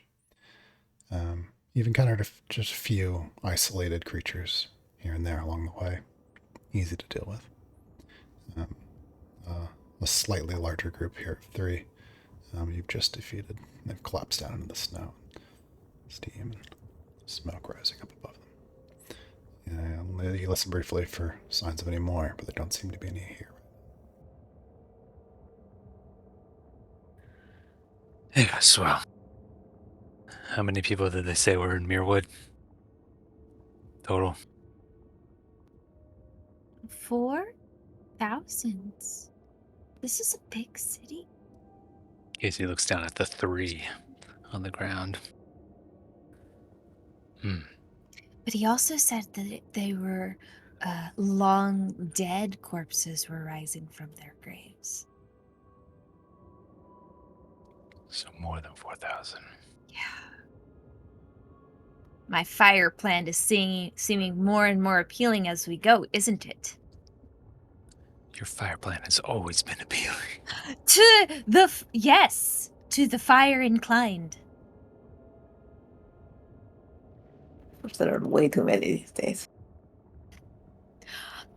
I'm really trying not to use it as every nail needs a hammer or every problem looks like a nail or the thing that people say. But I mean, Sure. when has it failed? When It it's wasn't very Esma's good at taking out the puddings. fire jelly, to be. Mm. If I remember when we shot flames at that fox thing, it just became more fire-powered and then fled off into the woods. Are you flicking a flame right now? My broom made short work of the jellies. Fire one's Puddings. still out there. Fire, flaming fire, fire, pudding. Am I just hungry? Sal's smothering and stomping the ash piles. There's not too much smoke as we're disposing of the zombies. Fire has advantages, but can be dangerous. I think whoever's making these is aware that they are sending out zombies, undead that are not returning. I just think that I don't think they're being actively controlled. I think that they're just wandering away from the place that they were from, searching for things to eat. Some of them are, though. Remember the more advanced ones that were making those big flesh piles turn into creatures and resurrecting them from when we thought we'd squished them all? Some of them And- are smart enough to control others of them. And those were recently made, at least as of a few weeks. Exactly.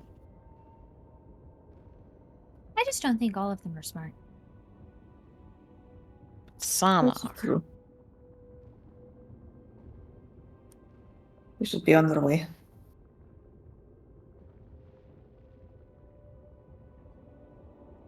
Second day of travel when the fog is still thick. There's still a sun above, but sunlight diffuses through. As you're moving through the forest, you catch a bit of movement on your left. See the shambling silhouette of a zombie in the fog. Another on your right. And you catch three more, and you realize there's a larger group of them that are wandering around you, past you. How many is that? 6? 7, 8, 10. Doesn't look like they've seen you yet, as you're hidden amongst the trees. I'm like crouched down. See, do the mind thing. Are we in like a copse of trees that they just happen to be passing amongst? It's Or are they on pretty. a road? No, not just in the forest, not on a road. It just seems to be a group of them, widely dispersed. They're meandering, sort of in a southeasterly direction. Looks like. It doesn't look like they've spotted you yet. I think somebody's definitely how tall are these trees? Is it possible to just climb them and hide in them? You potentially No. could, but climbing right from where you are now would potentially be noisy. Right. And then she just like flattens to the ground and then flips her cloak hood up. If you're all planning on hiding, everyone give a stealth roll.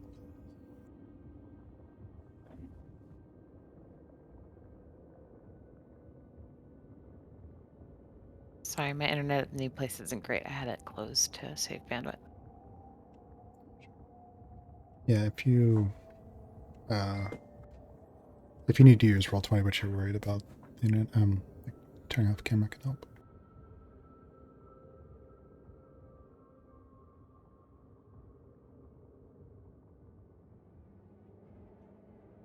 would like to point out the high quality of Sal's stealth roll It's pretty good. for the skeptics. So stealthy.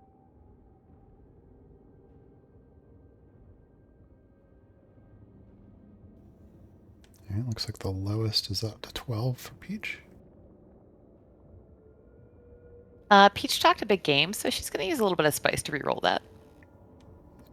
Yeah, I think I might too.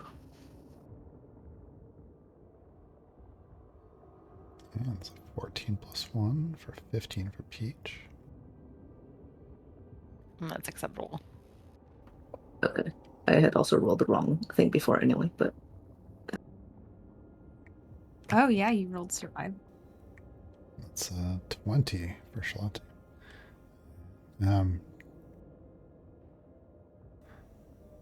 As you press against the trees or down into the snow, being as low as still as possible, you hear the crunching, some bare feet, some boots in the snow, uneven, shambling steps, the drag and hiss of a leg dragged behind one of the creatures. You hear the low, guttural noises as one of them stops for a second and then moves on. You catch the milky white eyes of one of them scanning across you. Doesn't see you. Now it turns its head, moves on.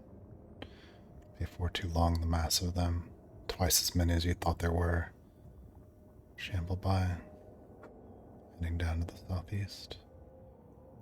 Before too long, the sound of their footfalls have faded. The southeast is towards Shep's End, right? No. Yes. Wait. Shepherd's End's pretty much directly east. Okay. what is southeast of us? The ocean. There's woodlands for a long, long time. Is there anything on the other side of that? I'm trying to find that map that you just made. Yeah, There's one in I have general. it up. There's one in general, one in documents. So one of the things that we noticed is that when one of the regular sort of zombies sees one of us, they try to raise the alarm by being very loud. And sound seems to be the easiest way to attract them. And yeah,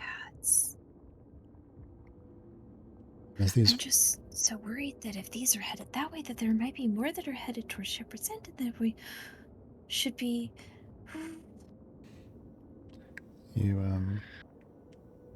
You see that these, as they move by, are moving very, very slowly, meandering pace. But you've also seen them move quite quickly when they get alarmed that there's something nearby.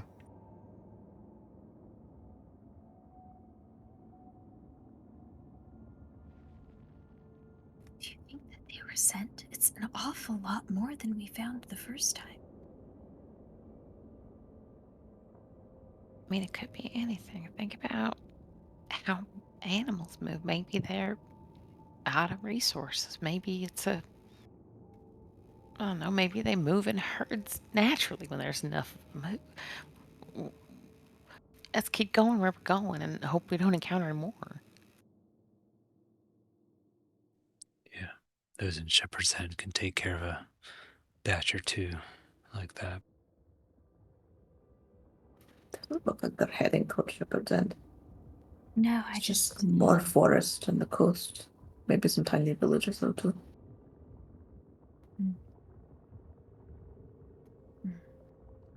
Yeah, a note about the map, a note about the map. It has like the major towns or places that are of interest to that I know about, but there's countless little villages and stuff all over that I don't have on there. Maybe a tiny village with 200.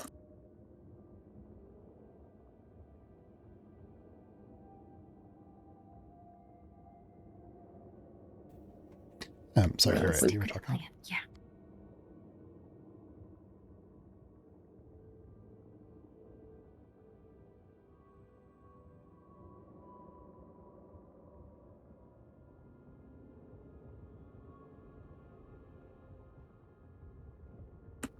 not find any answers here speculating, though.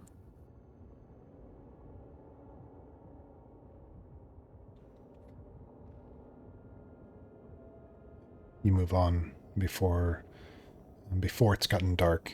You once again are moving, sloping upward on ridges of rock, and you come to the top of the hill crest that overlooks Mirwood. The fog is thicker than it was the last time you were here. You can really only see the eastern edge of the city, but occasionally the wind blows. You can see swaths of the building tops cutting through the city itself. And you make out the silhouette of the cranes near the train station. And from this distance, the almost looks like toy-like collection of the trains that are still there. You're able to make out 3 distinct cranes, and occasionally the turning of the water wheels in the river cut through the town.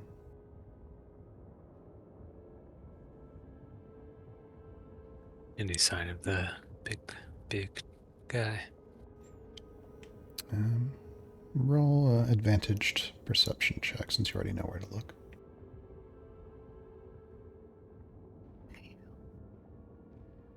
Can I roll just a regular perception check? Mm-hmm, sure. Can we all roll a perception check? Yeah, sure. Terrible. It's in the theme.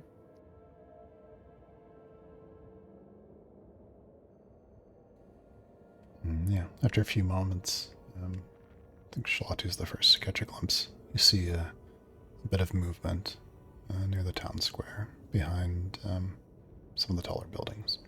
And you catch a glimpse of what seems to be the top of the bands of the bone or shell. Hard to tell from this distance. As the creature moves, you don't see its head, just its back. But you can see the discoloration, splotches, disease.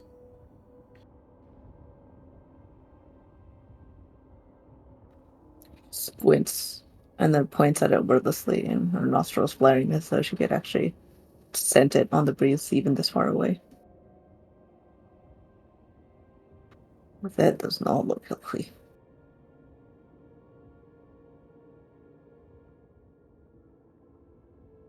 Nope. Looks like a giant monster turned into something worse.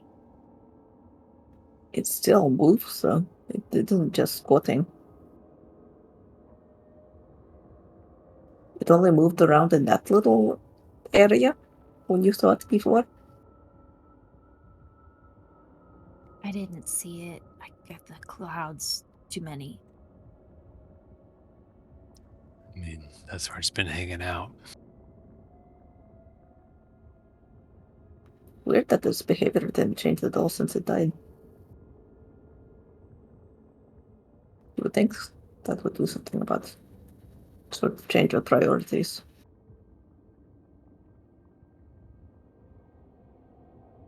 Now, those are questions for, I feel like, to philosophize about later. Right? Maybe it's following the same patterns it followed when it was living through muscle memory, or maybe it can't escape, or maybe it's being controlled through those kind of rune things like the other things were. Doesn't really matter why. What's important is that it seems like it's isolated here, at least, for some reason or another. Well, so Traveler's District, she pokes at whoever has the map until the map is produced. Where is it supposed to be? Like, here. See, he put a little star. Several blocks inward from the eastern gate and a bit to the south. It's not quite all the way to the train station, but you'd be going several blocks into the city. Is it possible to see what the condition, like how, if the route there, if the most direct route there is empty, Or do they have cover? That sort of thing. Well, the city's pretty dense, so there are main thoroughfares and lots of alleyways between buildings, rooftops, things like that. But when in the moments when the wind kind of parts the fog, you can see that there is no shortage of the dead. You see groups of them sort of meandering in the streets, or an isolated one wandering in and out of an alley. You feel pretty certain it'll would not be possible to reach the place that you're going without having to pretty distinctly either sneak or fight your way. There are no routes that seem to be completely devoid of any danger. And the way you went in before, it's not near, it doesn't go toward the Traveler's District at all? No, we Well, were headed for the tavern specifically because we knew folks would be there. That Yeah. tavern is very close to the eastern gate. it'll get you into the tavern, but still a little ways to the Traveler's District.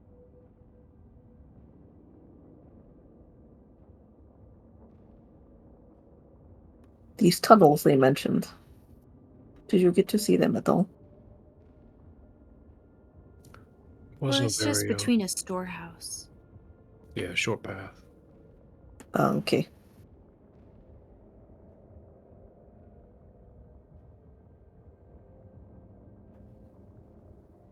Well, I guess the best we can do is try to find a way that involves the least amount of undead possible. And if we do have to take a few out, cause as little ruckus as we can.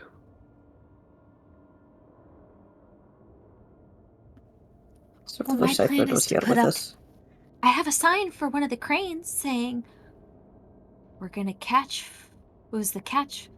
Fire, leave the town, right? Catch fire, leave the town. See That fire, works. leave the town. I forgot the Maybe- exact words. Maybe just leave the town, no help is coming.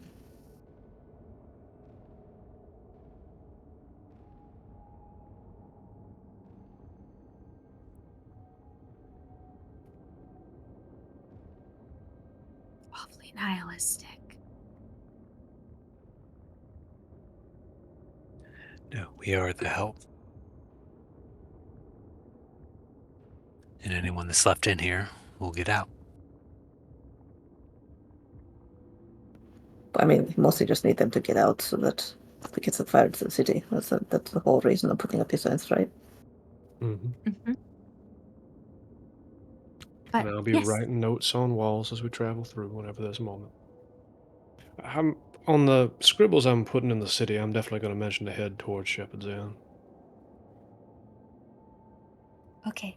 Yeah, okay, so let's get invisible, those of us Or who are the least the sneaky, general and start direction, not searching. the name. Yeah, the general direction. Yes, I don't want anything that could point towards Shepherd's Inn. They're still Yeah, being alive smart and well. zombies. Yeah, follow the tracks out of character east.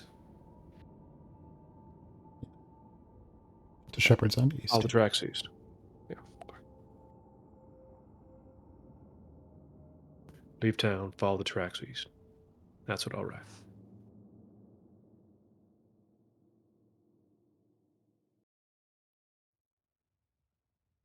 Well, no time like the present. Why don't we try to sneak in and not get completely overrun by undead while we figure out what the source of it is without riling up the big 5 Salinger creature in the Traveler's District, completely avoiding any serious combat and rescuing any stragglers we find along the way. And who wants to be invisible for an hour? No, thank you. You sure? Peach? Well, Shell? if somebody's going to get attacked, I'd rather it be me than, well, Peach or Casey or If they you. attack us, they're gonna raise the alarm and then we're all gonna be attacked. Sneak Well, first, attack later. I'm not that sneaky. So That's why I invisible, want you to be invisible! but I'll still be Then you're loud. an invisible threat. Loud without a source, they'll be confused. And you are the biggest. I am the biggest. Okay, one more invisible taker! Really, just Is the the two of us? I consensus mean, me? if sure, I guess Who I'm else the on second who's on the list right biggest. now? I had to step away because kids. Sal. Sal's invisible and whomst? One other person plus myself. Yeah. Okay. Casey, can you do the in the heads talk? Yeah, you wanna? Yes, because I can't hear anything else otherwise. Yeah, I could do that in two others, and he kind of looks among the three of them. The Peach and Sal, yeah. Please me, because I really want to know things. Just like a running dialogue of things that I need to know.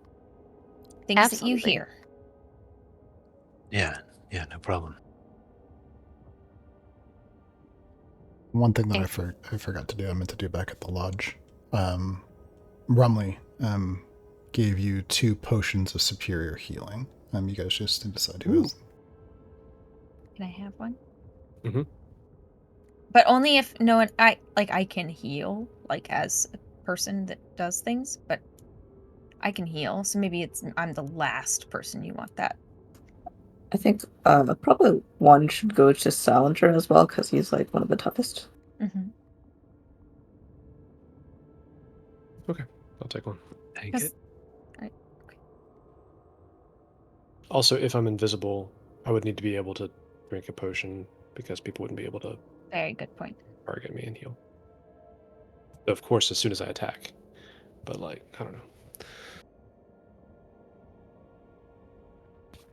Hopefully we won't need it. So are you turning Sal or Peach invisible? Both. Because I think this is really important, and I'm going to split the spell between the two of you. Is it a yes? We only have 1 hour.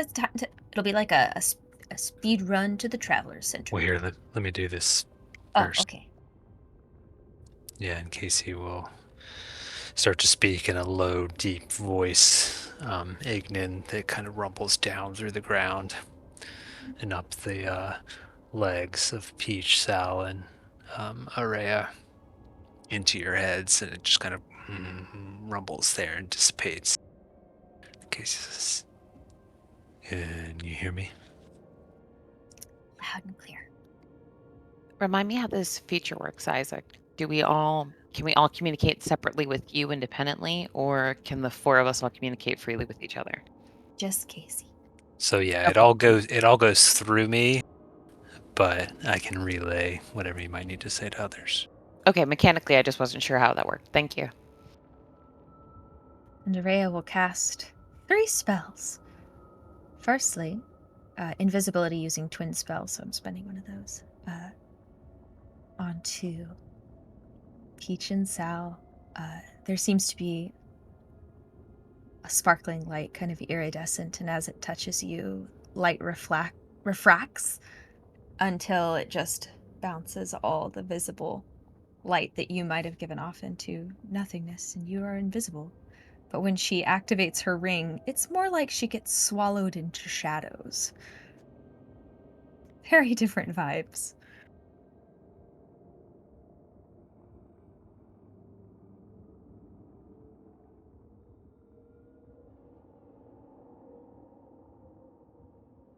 Are we invisible to oneself?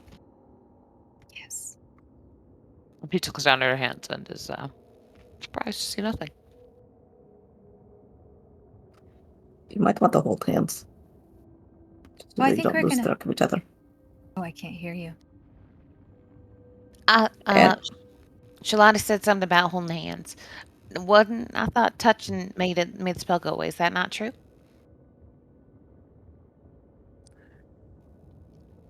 Do you relate it to me? Yeah. Fighting will dispel it. If you pick something up, it'll become invisible with you.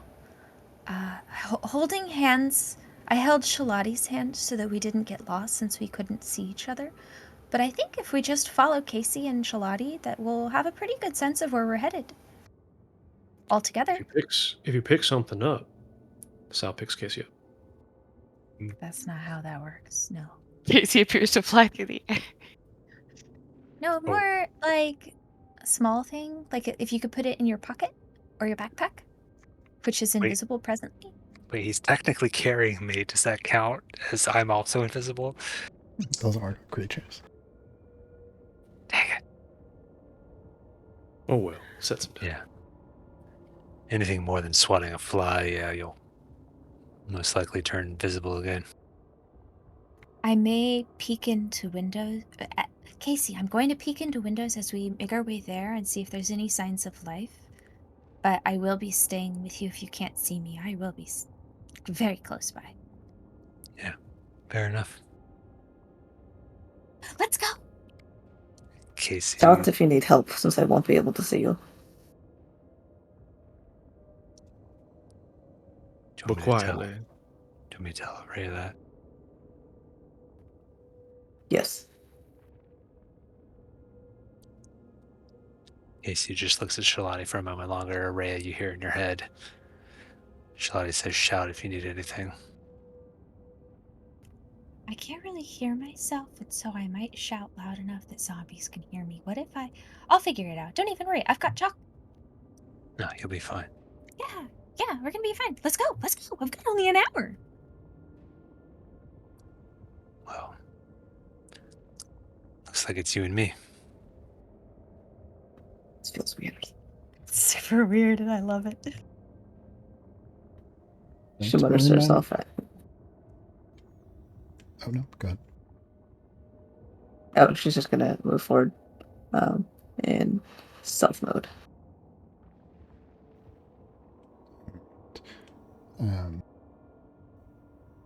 Are you all moving together-ish as a group? Yeah. Okay, sounds good. The first... So- Go ahead. Yeah, I imagine Shalani and I are kind of taking point. Since the three invisible people, we can't see how they move, so they'll basically follow us.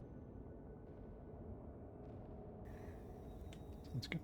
The first 15 minutes of your hour are spent maneuvering down from the hill, getting down to the eastern gate of this town itself. Assuming that you did this at the hillside. On the approach, there are just two of these zombies meandering outside the gate. You're currently hidden at the trees, but moving out from the trees from here would be difficult to get past them without being noticed. What do you want to do?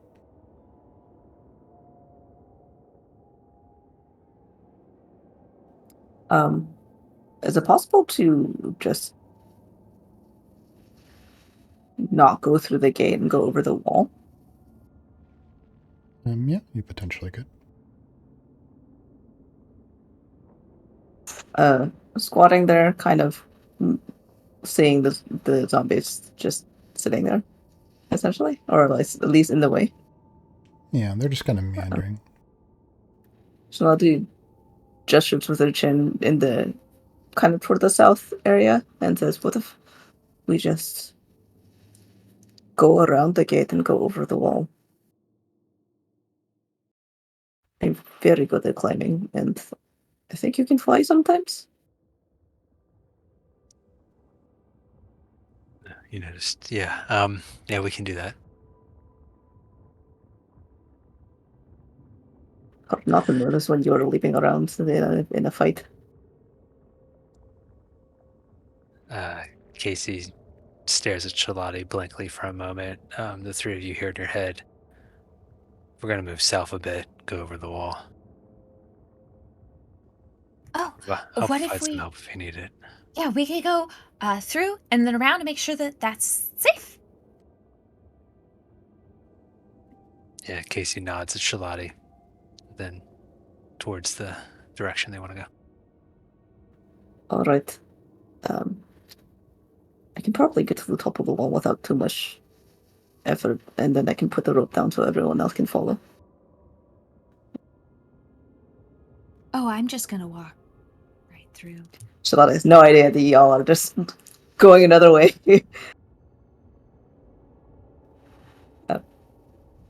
But she is. We move Yeah, south. she moves south on that assumption. I'm gonna go through the gates and then go to the south along the wall.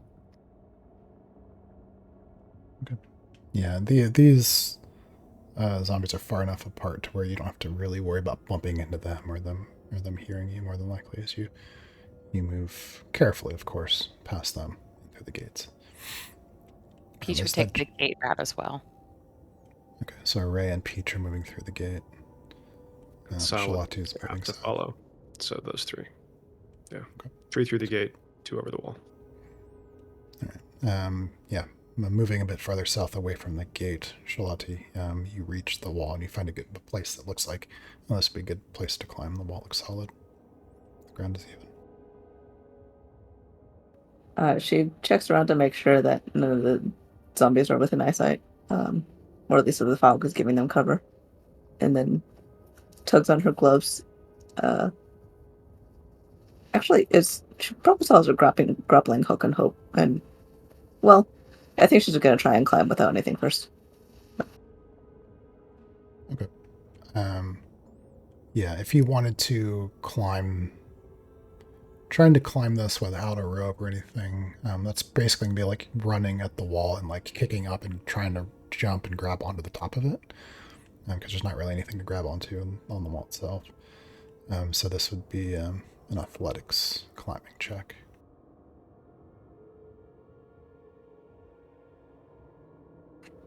I'm half tempted to rage because that'd be funny, but I think she's gonna try this first.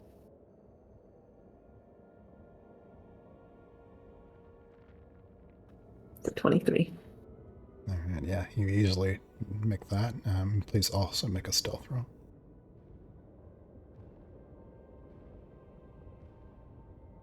I am definitely not keeping that.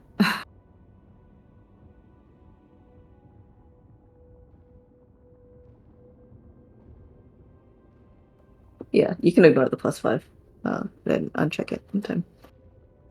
Okay, cool. Yeah, with practice you get a little bit of a start, manage to wedge your foot between two of the posts and kick your way up, grabbing up on the top. As you get up there, surprisingly quietly, you can see the zombie shambling on the other side, but he just seems to pass farther to the south, moving into an alley.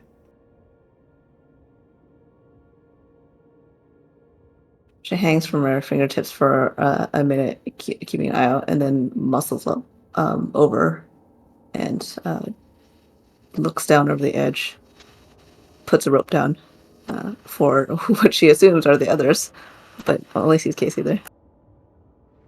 Yeah, Casey looks up at her, smiling a bit, and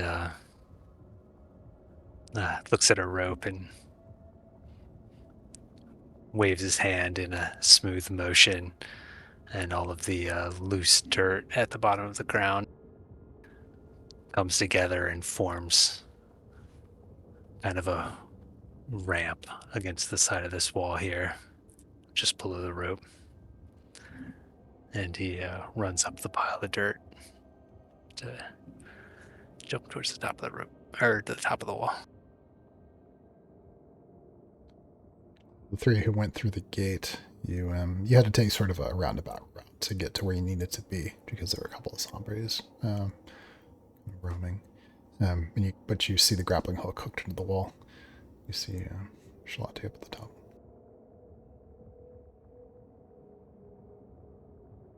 What you Salty. can't see is a look of admiration.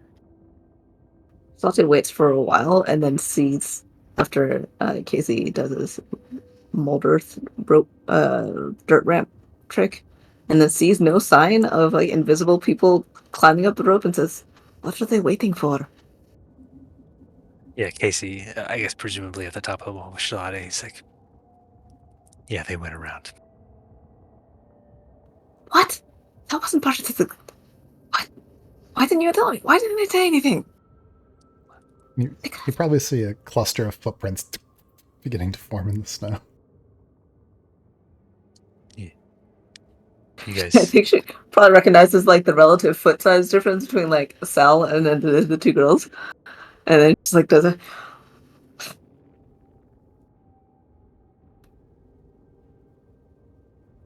quiet, be quiet, and like very stonily begins to roll up the coil of rope and then grabbing a hook and secures it on her belt again. you guys hear in your heads. We'll be down in a moment. Sal into that same head cannon. Why she looked like she wanted to yell at us?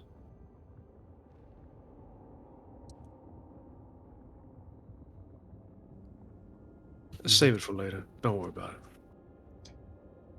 Walt and Casey, you guys make your way down from the wall, joining with the others. You are now inside the gates, a little farther south.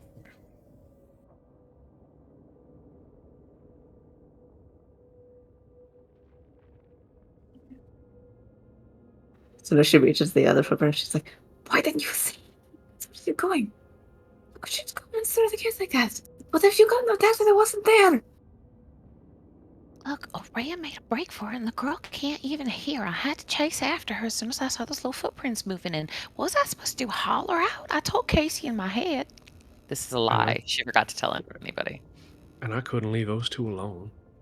If Casey relays any of this, otherwise she's just oblivious and just kind of like waiting, like peeking through windows, checking for signs of life. No, she's good. You might see like chalk scrawling on the on like a doorway nearby, just leave town. Follow tracks. Just Slotty's definitely gonna wheel around and like shoot a glare at Casey before beginning to stealth off in a huff toward the Traveler's District. Casey, inside your head, you hear Peach saying, I'm sorry about throwing you under the wagon there. But I figure you can make it up to her later, right? Thanks. Yeah, we're all good. Yeah, well, this way. You guys begin to quietly wind your way through the town, peek around a corner, spot one of the creatures, move the other way, move across a road to the alleyway across the street, duck between some missing slats, fence. You're winding your way carefully toward the Traveler's District. Any preparations you want to make on your way? Yeah, I think mine is there a distinct difference between the footprints of living creatures, say like the invisible people or Shalade, and those of the undead? Like, can I distinguish between those two types of tracks? Oh, well, survival. Oh.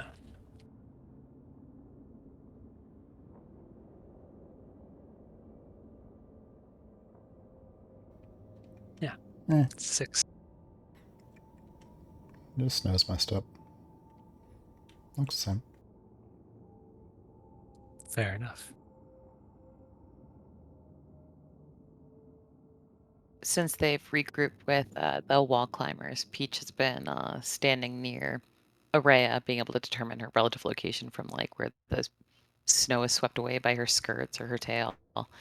And she's standing just with her, just holding on to the like hem of Araya's sleeve, and just every now and then just giving her like a tug if she needs to get information, because she doesn't want to leave the girl totally in the dark. She's being Araya's guide person, at least her ears on her behalf. I think she was technically. Something as exciting is happening. sorry, there's cotton candy up in the house. Berry floss. As you In guys are France, they creeping. call it Papa's beard. Really?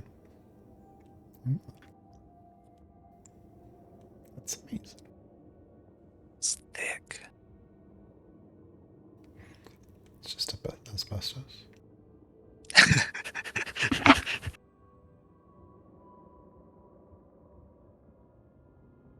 Delicious cute. As you guys are creeping forward, who's the person in the very front? Who's the person in the very back? I still think Shalati and Casey would be leading. Oh, absolutely. Sal's at the back, tailing everybody else's footprints to make sure nobody gets left behind.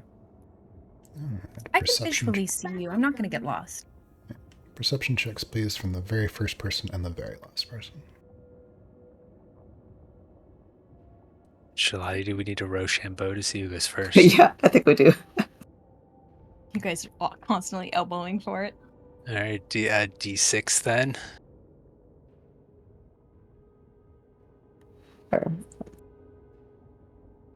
What the heck? Oh, come on. Wait, did we both get a 1? Yeah. Yeah. Don't worry, the rear is safe. Again.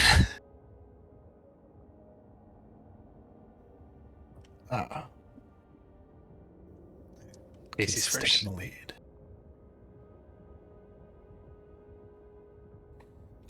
Perception check, please, Casey. And Salinger. Oh, Salinger did 19. Go. Yeah, Casey. As you're moving forward, you spot a group of 3 of the zombies beginning to meander their way around the edge of one of the buildings. You catch it just in time to stop everyone before you step out into the street. Salinger, with that 19 on your perception, you catch a little bit of movement behind you. You hear a low growl. You see what seems to be a diseased, desiccated dog step out across the road, and it pauses, dips its head down, starts to snuff the ground. And then 2 more join it. Immediately in the head rumble, undead dogs, I think they can smell us right behind us. Casey's eyes kind of widen at Shalati for a moment. And everyone with the telepathy here. Zombie dogs. Horrible. Yeah. Maybe we should duck inside a house. Or on a roof. Quick mechanics question as I would prepare. Does the gauntlet action to manifest a sword count as casting a spell to break invisibility? No. Just activating the item will not itself won't do it unless you hurt someone with it. Or Cool, then, yeah, when he's saying that, he would manifest a weapon, not use it. And you see the air around Sal's hand shimmers and distorts for a moment and then returns like everything else. Casey kind of gestures to Shalati at one of the houses. Sylvie's eyes narrow and squint for a bit. Can she hear the growls? No, not from up the front where you are. But she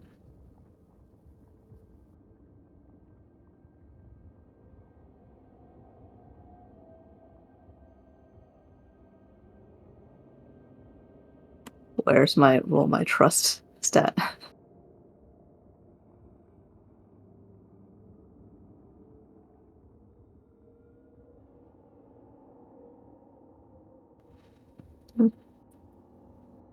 And she does. What is it? As he points to a door of the house as he starts to move over to one, kind of steering clear of the zombies ahead and away from the presumably dogs behind. Are you serious? No.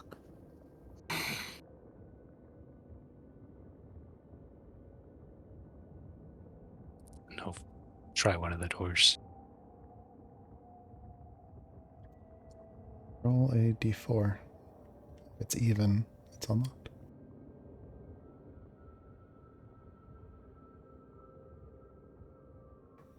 Try the handle.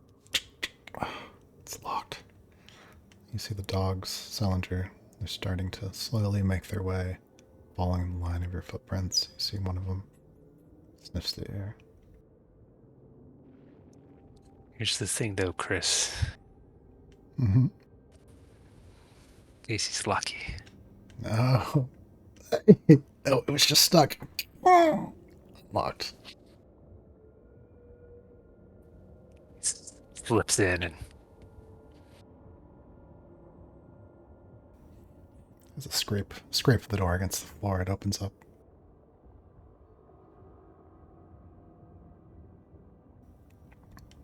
Two people go inside. If they're going for a reason. Dogs. yeah, everyone hears in their head except for Shalati. Get in here, the dogs come.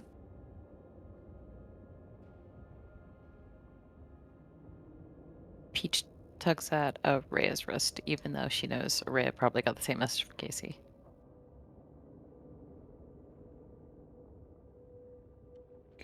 Does anyone not go inside? I think Shalati is still standing outside, glaring like in disbelief at what she regards as Casey's foolishness. The moment until she starts seeing other footsteps going inside as well. Does Rhea come with Peach though? Because she's not gonna like yank her arm off. I already she's went not- in. Okay. Oh, okay. Then Peach is in it too. You guys duck inside the house. Look, glancing around, seems to be unoccupied.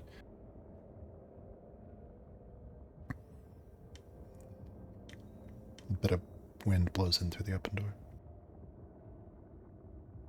So We will close it, I think. Yeah. Okay.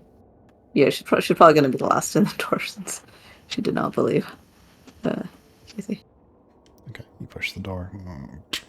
Close it.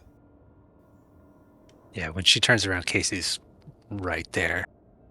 He's like, what took you so long? What the fuck are we going? Why are we in here? Sal said there was dogs outside. Isn't it? Like, they're just normal dogs, zombie dog. Well, why did you just point at the door? I thought you were just making another suggestion of like, oh, we should go and make out or whatever. Would you think I just wanted to go into a house and for no reason? You do not do anything for any reason I can tell. Well, both of those things are a good reason to go into a house. So why wouldn't you just come in when I said go in? Because one of those is not a good reason. In the middle of something. I can't believe it. We don't have time to explain my reasoning in the middle of a zombie-infested town. I would trust you a lot more if you hadn't decided to just not explain that apparently the people I was expecting to follow would not be there. I mean, they made their own choice to go around. I'm not going to stop them. They know what they're doing.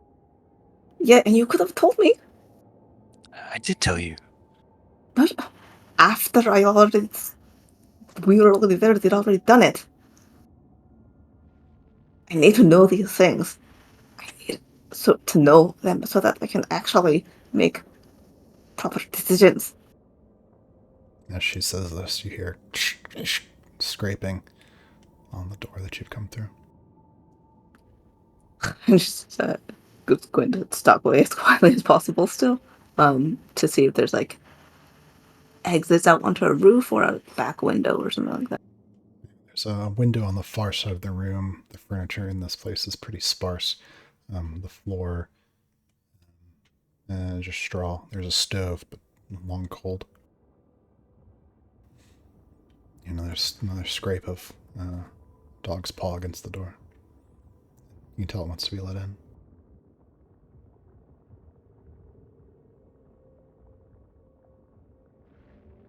No hatch to a roof or a second story or anything like that. No, I think there's probably a gap in the ceiling to let smoke escape. Not really meant for climbing through. We can't stay here if the zombie dogs or whatever. We need to keep moving. So, she's going to, is it a shuttered window or something? This one? Yeah. She opens it and like sticks her head or like kind of creaks it open and peeks out to see if she can see anything out there, if the dogs are running around. Peeking out, it looks clear for the moment. They're not out here, at least. Maybe we can get away from them this way. So, Casey, not. now that the awkward moment that I was pretending like I couldn't hear is over, we could just let the dogs in and dispatch them quickly. They're just going to keep following our scent. Do you think the walls here are thick enough? And would that be... I mean, it would end your invisibility, right? I was thinking the two of you could handle it. Fair enough. And I'll bar the door once they're inside. Quick, quiet. And no more awkward arguments while the rest of us are just standing right beside you. That was very uncomfortable.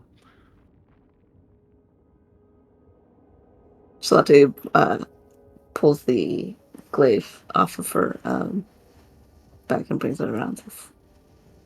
All right, and she's going to position herself by the door. Presumably Sandra will be behind it, and she'll be like in the entry where it's opens. Mm-hmm. Yeah, Casey will move around to another spot that's kind of obscure from the doorway, but close enough to be able to attack what comes through. Take your positions in the room. You can hear movement outside. Restlessness. Another scrape on the door. Growling sound.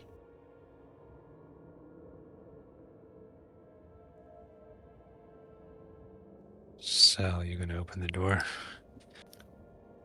Yep, 3, 2. The door swings up.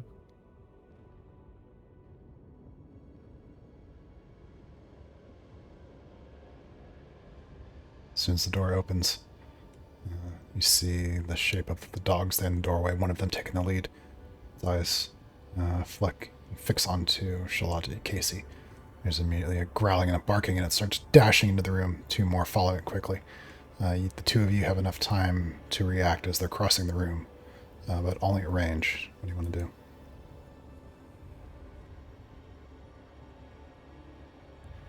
Yeah, I guess, assuming Shalate is going to wait, I think, until Saldra's closed the door before she does anything. That can be my reaction if it's allowed, as soon as they pass the threshold.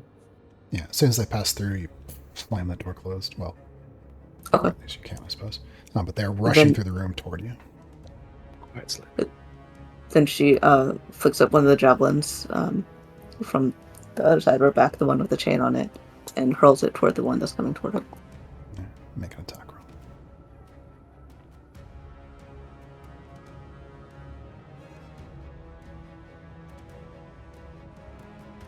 Oh, I don't have plus, but it's just a 9. 9 total? Yeah. The javelin sails right over and slightly beside the dog. And it's just dashing so quick, you overshot a little bit. It's going to take a leap up toward you. Please make a dexterity saving throw.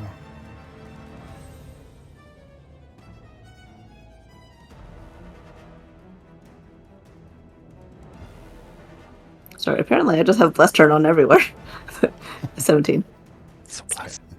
Yeah, you manage to fend this dog off as it leaps up towards you. It's snapping, biting at your face. Casey, one's running towards you. Yeah, Casey snaps twice, and two bolts of shifting energy appear in each hand as he wins Chaos Bolt.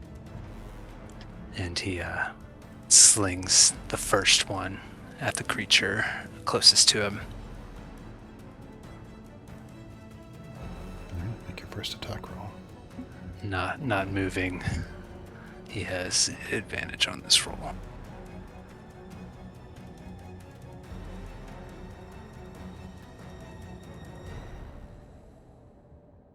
$15 to hit.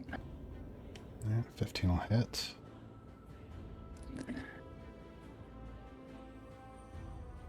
Yeah, he'll take I'm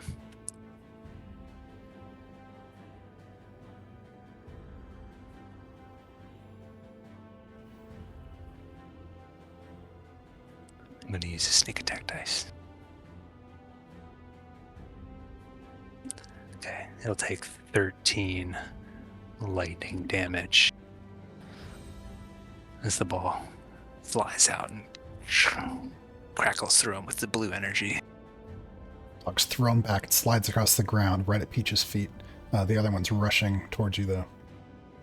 Second chaos ball comes out. This one's not advantage. But it doesn't matter. Nice. Nat 20.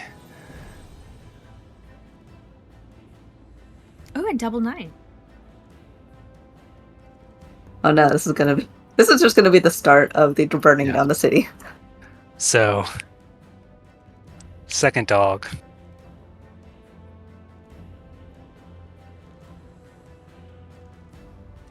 takes 29 lightning damage, and it does proc the jump for the chaos ball to jump to another target. Tell me a story on that second dog. The one that landed at Peach's feet is starting to get up onto all fours, and it's like shaking its head to clear its head. Yeah, the second ball strikes that other dog as it leaps towards Casey, and the blue lightning just courses through its entire body.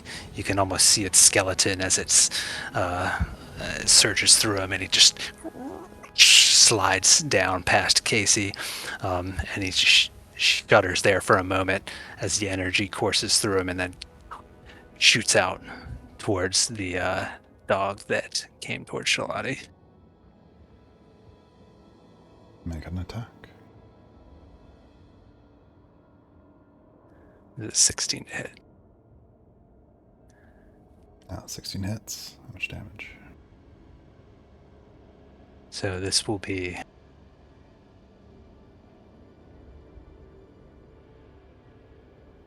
use my second sneak attack die on this one. And it'll take 15 cold damage. Yeah, so as the lightning flies out from this dog on the ground, it strikes the dog by Shalati and starts to crinkle and crack as the lightning energy turns into this crystalline energy that flows up through him, kind of freezes him, slows him in place. Yeah, 15. 15 total cold damage on the second. As ice crusts along the creature's body, you learn that these creatures are resistant to cold. However, the blast does throw the creature off of Shalati, slamming to the wall and hitting the ground. You see it's starting to get up to its feet. Peach, Ray, or Salinger, do any of you want to do anything? 2 dogs are getting up from the ground. Still alive. Wounded, but still alive.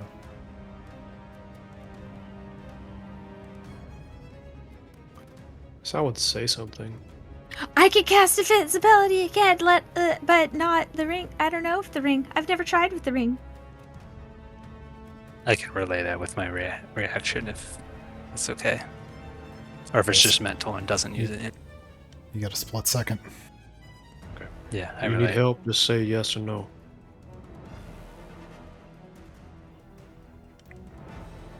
Shalati, what do you do? I think she drops the chain, and seeing that one is rolled near Peach, or actually she can't say that because she doesn't know where Peach is. So, I guess she will just focus on the one that's near her, and the glaive sweeps down, and she is going to slash at it.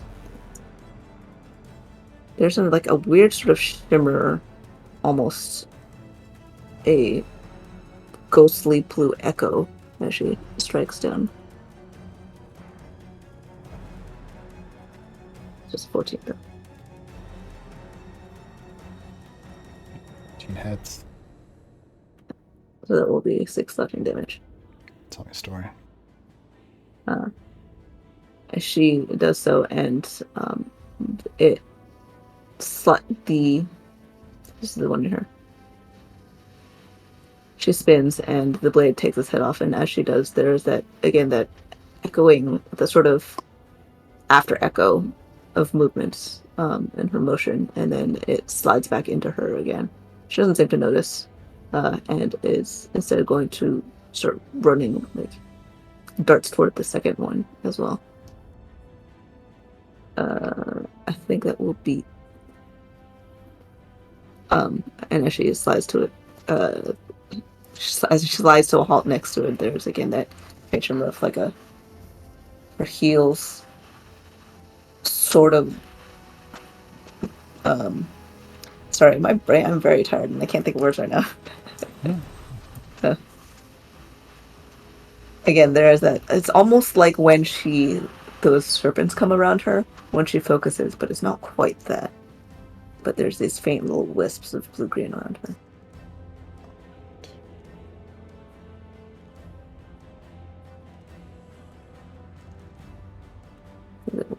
It for me. As far as actions, I don't know if we're actually doing full combat right now, but that was right. Okay, so you're just moving towards the other dog. You don't have another attack? I don't have another attack at the moment. Okay, sounds good, yeah. So you see Shalati dashing towards that dog that's getting up to its feet. That dog, Peach, is right there in front of you.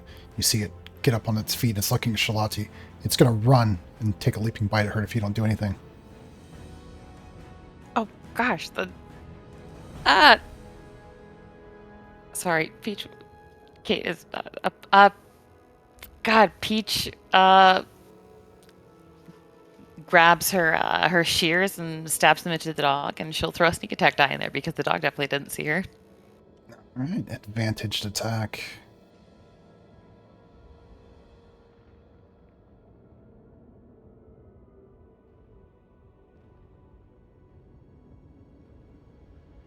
Your thing just reported damage without like an attack. Yeah, hang on. Sorry, let me.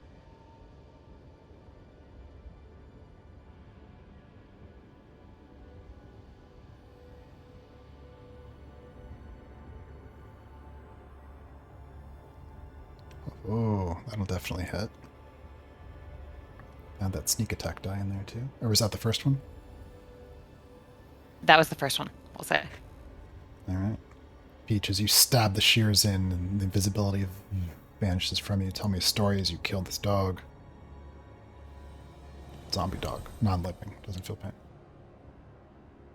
As Peach sees the dog leaping at Shalati, she only has a split second and she forgets she's even invisible. She pulls the shears from her waistband and steps forward, and as she stabs it into the dog, she kind of wrenches the shears open, turning what was a stab into a gash that rips a chunk out of the undead creature's flesh. This dog goes down. Bits of it, old flesh, splattering on the ground, and it. I think we need fire! Fire! Peach, what are you doing? We had it. As he sees her take, snap a couple times and produce a few flames to burn these dog corpses.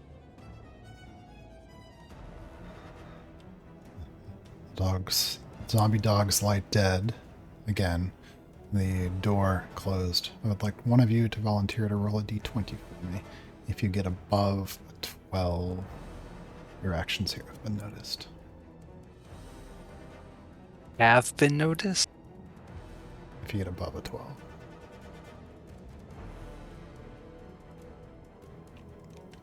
Who would like to roll? Shalti's rolled. The best time to get a natural one. Oh my god. Does that mean that there's nobody else around and we have clear access? All the zombies have left me. The bell tower in the church rings. Where's everyone going?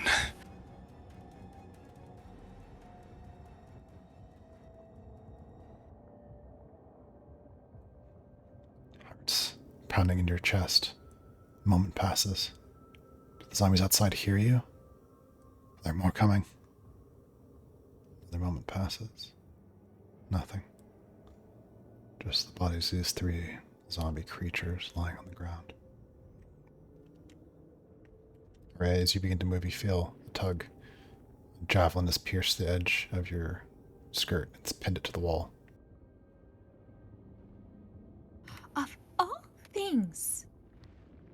She pulls the javelin out, vanishes, hands it over to Shalati, and then I don't know, sets it, nudges it to your hand, and once you grab it, she'll let go, and then it reappears, I imagine. Wait, this Very is the one that was strange. connected to the chain returned. So Oh, does sorry, is the I missed chain that. going to a? Oh, interesting. Oh, she didn't call it back though, so it was still extended. Yeah, I guess Is the it just chain's still attached. I honestly have no idea how that worked. Maybe it fades off into a gradient. See, this was a close call. Fighting in close quarters while invisible, I almost got stabbed by a javelin. Hey. Okay, So, Yeah, I didn't how realize many you were standing there. yeah, Araya said you almost hit her with a javelin. Maybe I can more. hear her, you know. Can you? She's talking out loud. Wait, you were, right? Yes.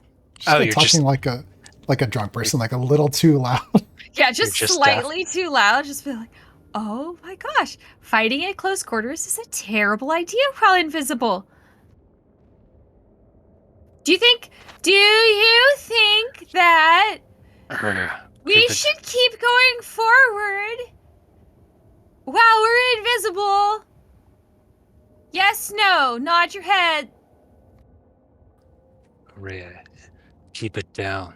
Like whisper levels, prayer. I can't hear myself talking. I mean, that's fine. Just pretend you're praying quietly. Okay, so Stay invisible, though. It worked Yeah, I well for know. that plan. yeah, okay, invisible is good, but the dogs smell invisible people. But the dogs are dead. Okay, so we just keep going, and then if dogs, then we go into a house. Is that what the plan? Is that the plan? Is the plan? If it's the plan, we can still keep going. We've got 45 minutes. I don't Yeah. know how. Actually, this is probably really fast. The So we've plan got worked 55 fine. Why minutes. would we change the plan? Okay. I'm more nervous now, though. There's probably not You all more hear just a packs of broken one-sided dogs. conversation. Shalati, Araya doesn't want you to hit her with a javelin. Hold on, Salinger said I something, somehow- but I didn't hear. Oh, it was just there's probably not more packs of roving dogs. That was certainly just a fluke. I somehow thought that's what she said. That's what you said, Raya. Oh wait, you can't hear me. Damn it. You see, like, a couple She- cupboards open. I'm just snooping. She Is there kind of really anything looks worthwhile? like she wants to say something to Peach, but then just shakes her head and touches on the shoulder and says, just stay close behind me. At least I can see what you are now. As he walks over to the dog that he cast cold magic on, kind of nods and looks at the kind of crystalline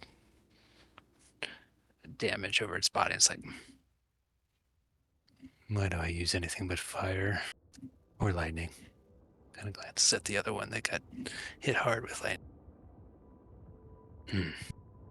Ray, as you're going through the cupboards, most of it's junk, but you find a tarnished silver fork. I'm gonna keep it. Loot. You're officially a rogue. My tail is. But she's looking food. Gotta. Survivors.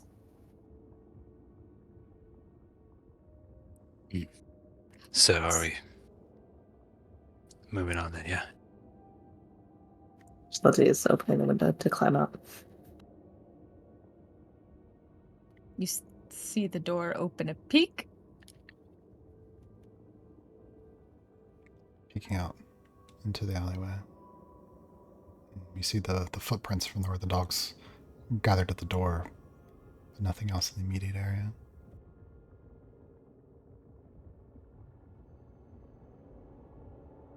The door opens more fully. Casey, let's go!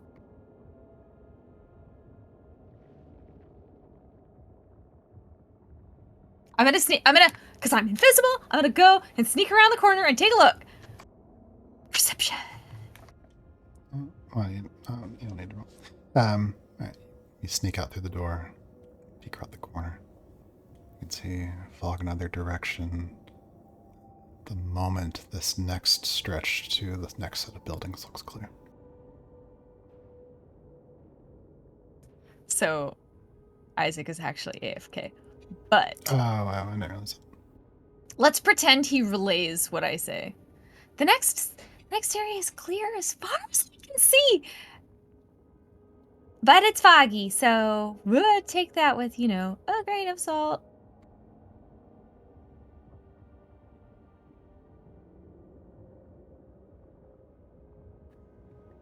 Everybody Should I else ask has been people to heard. be able to follow? To follow us if it's too foggy for you to see? It's too close. I'm going to pretend that Casey has relayed this information Yeah. because he's cooperating for once. I'll follow you. Shall takes down like a quick look around the back alley through the window and then comes around for the front. And is going to take point this time. Since Casey is not around to object. And will While the cats are away, the mice will play. If you sneak out, leaving the bodies of the zombified dogs behind you, out into the alley, glancing around, quick dart across the street. Shalati is in the front. Who is taking up the back this time? Still Salinger. Okay. And the group of you move, winding through alleys. You spot two zombies passing down the street on your right. You wait just a moment. They pass by. Make a break across to the other side. You're getting close now. You wind through the back alleys between a cluster of tightly knit buildings. These are becoming narrow, taller buildings. There's an old rain barrel outside, frozen, heavy and solid, halfway up. You pass some crates. There's some disturbances in the snow. Things have passed in this area recently. Nothing immediately around. You peek around a corner. The road leads out to a bridge that goes across a creek. You see a zombie shambling, but you don't have to go that way. Once it's turned its back, you move across. Before too long, you go around a bend. In this area, the sides of the buildings are becoming like a heavy cobbled stone. Tall up above you, shaded from the overhead daylight by the awnings. You emerge at the end of the alley, and you see old dead flowers in troughs along the corner of the street. You see rings of stones that probably used to be gardens at the center of this small town square, intersection of many roads. You see that there's a stone well.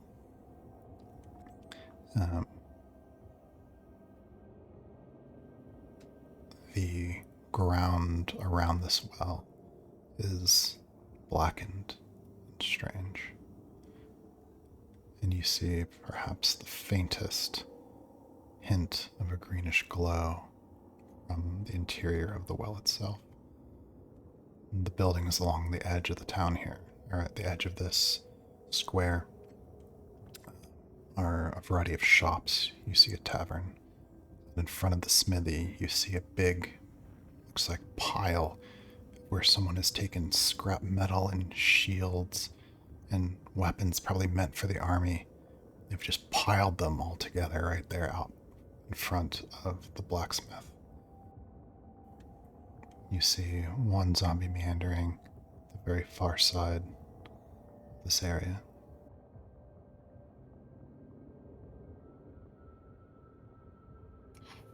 Should I look ahead? Like through the Casey. Bzz, bzz, bzz.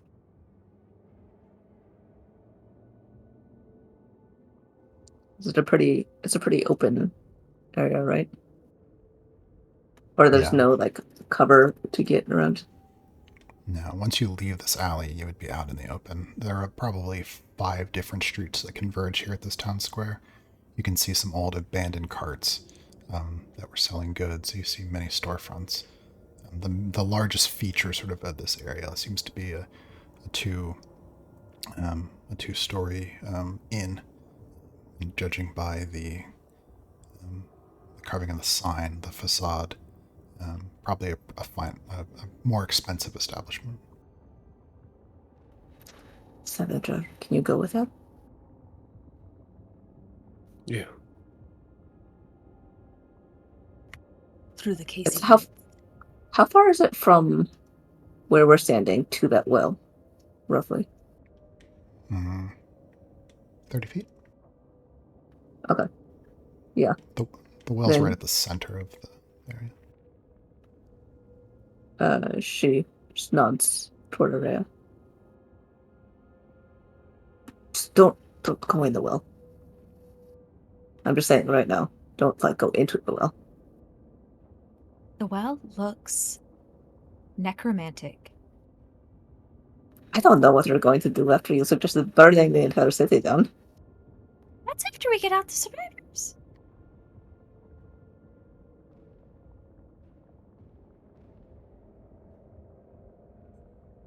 What do you guys do? Folks, I actually have to run.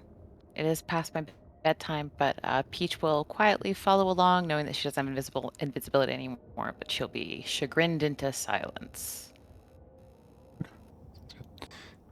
Yeah, get some rest. And we're right at the very end here, so you won't miss much. Oh, thank you, appreciate it. Good night, folks. No. Casey, we have been using you with no protest or noodling of information for just a minute. We've just been using your unconscious brain. Yeah, What the heck? we've played some very perfect telephone for just You beats. just want me for my brain? God. Typical. Casey, to orient you to where we are, you guys have No, I heard everything, Chris. Okay. I was listening. Oh, okay. So it wasn't surprised that we were just. No, you're fine.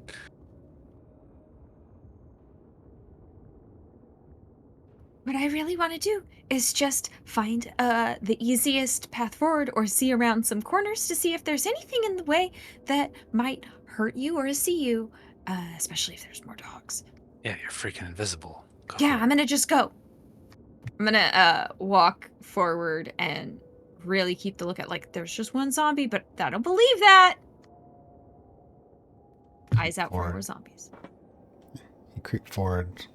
Your invisible feet, dress, sweeping the snow behind you. As you creep forward towards the well, you see the zombie at the far side. Doesn't seem to notice you, but he's close enough that if you did anything too obvious, he would probably see you. I'm just eyes and nothing else right now. What are you doing? Where are you going? So we're in like a square. Where in the square is where we were really hoping to get to? Or is this the square? This is where we were hoping to get to. Maybe if I could like quietly open one of the doors to one of the nearby shops. So the reason you guys came here, well, you guys can talk in your heads. One quick thing. Per Shalati's request, Sal was following just behind Araya, just to make that clear in case. Okay, awesome. Yeah. I like that my dresses sweep the snow after me, so you see the divots and then they get kind of like wiped.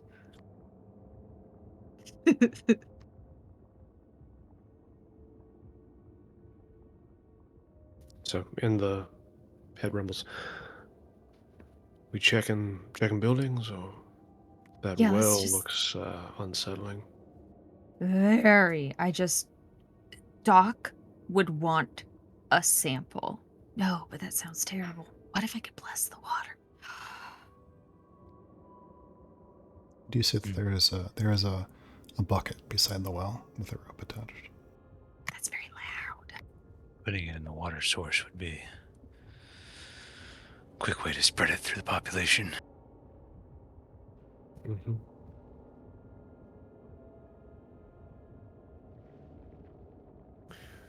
I think Doc might actually resort to yelling at us if we don't bring back a sample, so I think we need to. I just want to make sure that our friends who aren't invisible are going to be safe for the next 10 minutes while we investigate something. No, we'll be fine. You saw him handle those dogs. Okay. I'm just ooh. I'm gonna do the silent bucket. Sounds like a great plan. Silent bucket. Be so careful.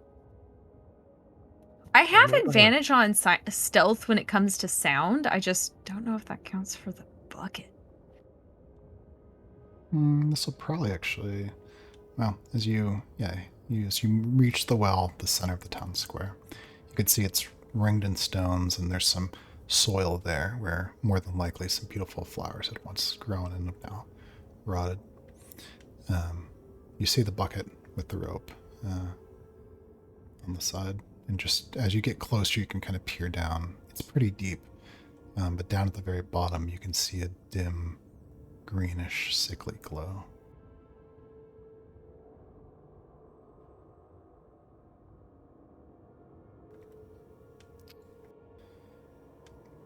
Would you like to do it, Rhea? This is definitely not good.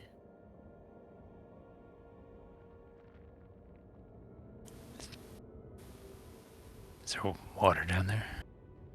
Yeah, but it's glowing and it's green. What are the chances that you think there are any survivors if their water source is contaminated? I mean, will the group in the tavern survive this long? That's true, that's true.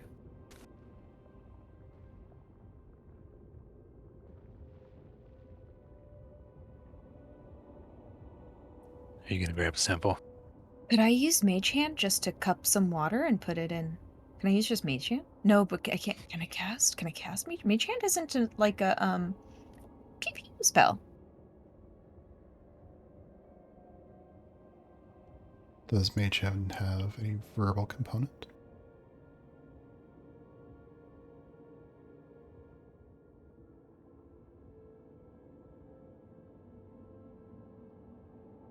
Yes.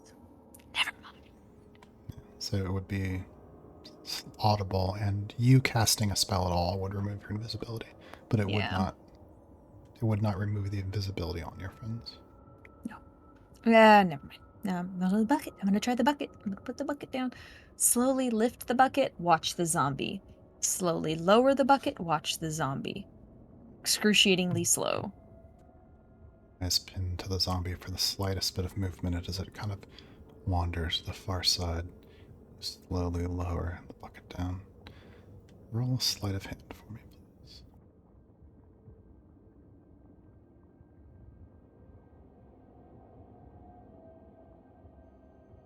You got this, Araya.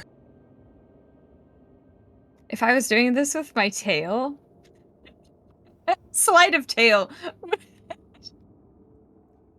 You lower the bucket down. You feel it lighten as it hits the bottom. You hear a slight little clink of the metal as the handle sort of hits the edge. The zombie doesn't seem to notice.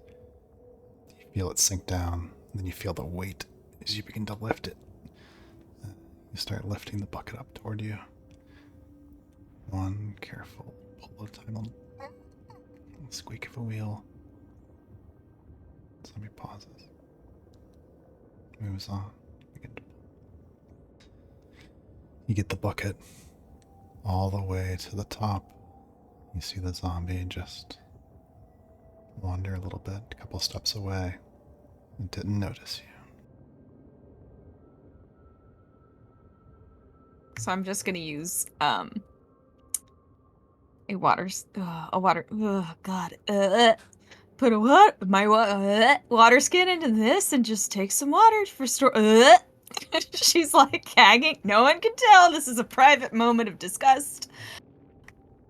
The water in the bucket is putrid, foul. There's a terrible scent to it, very clearly tainted. Something fetid.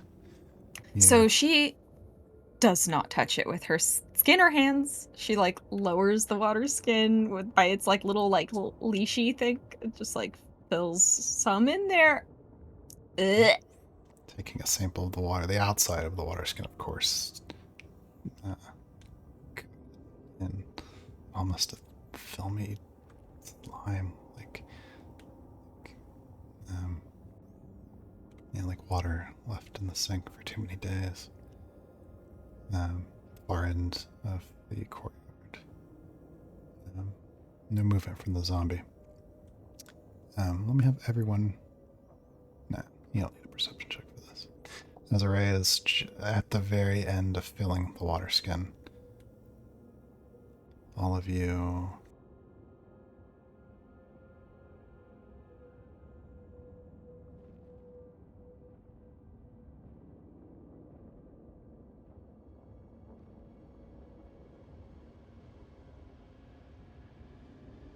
Begin to see that big pile of scrap metal, shields, and weapons begin to move. And like hundreds of giant fleshy snails peeking out from beneath the metal. They seem to grasp hold of different parts of it, and then the whole mass of it begins to shift. There's a scraping, groaning of metal as that mound begins to stand up. There's an enormous sword that scrapes along the ground as something like a hand grips onto it. The other side doesn't seem to have an arm, but rather like a dozen smaller, thin arms and hands that are gripping smaller weapons. There's a scrape as it stands up to its full height. 15 feet, if you had to guess.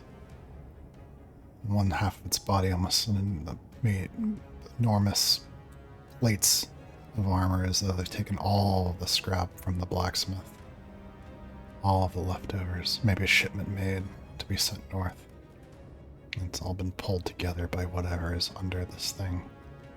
It's something like a helmet. It scrapes as it looks toward the well.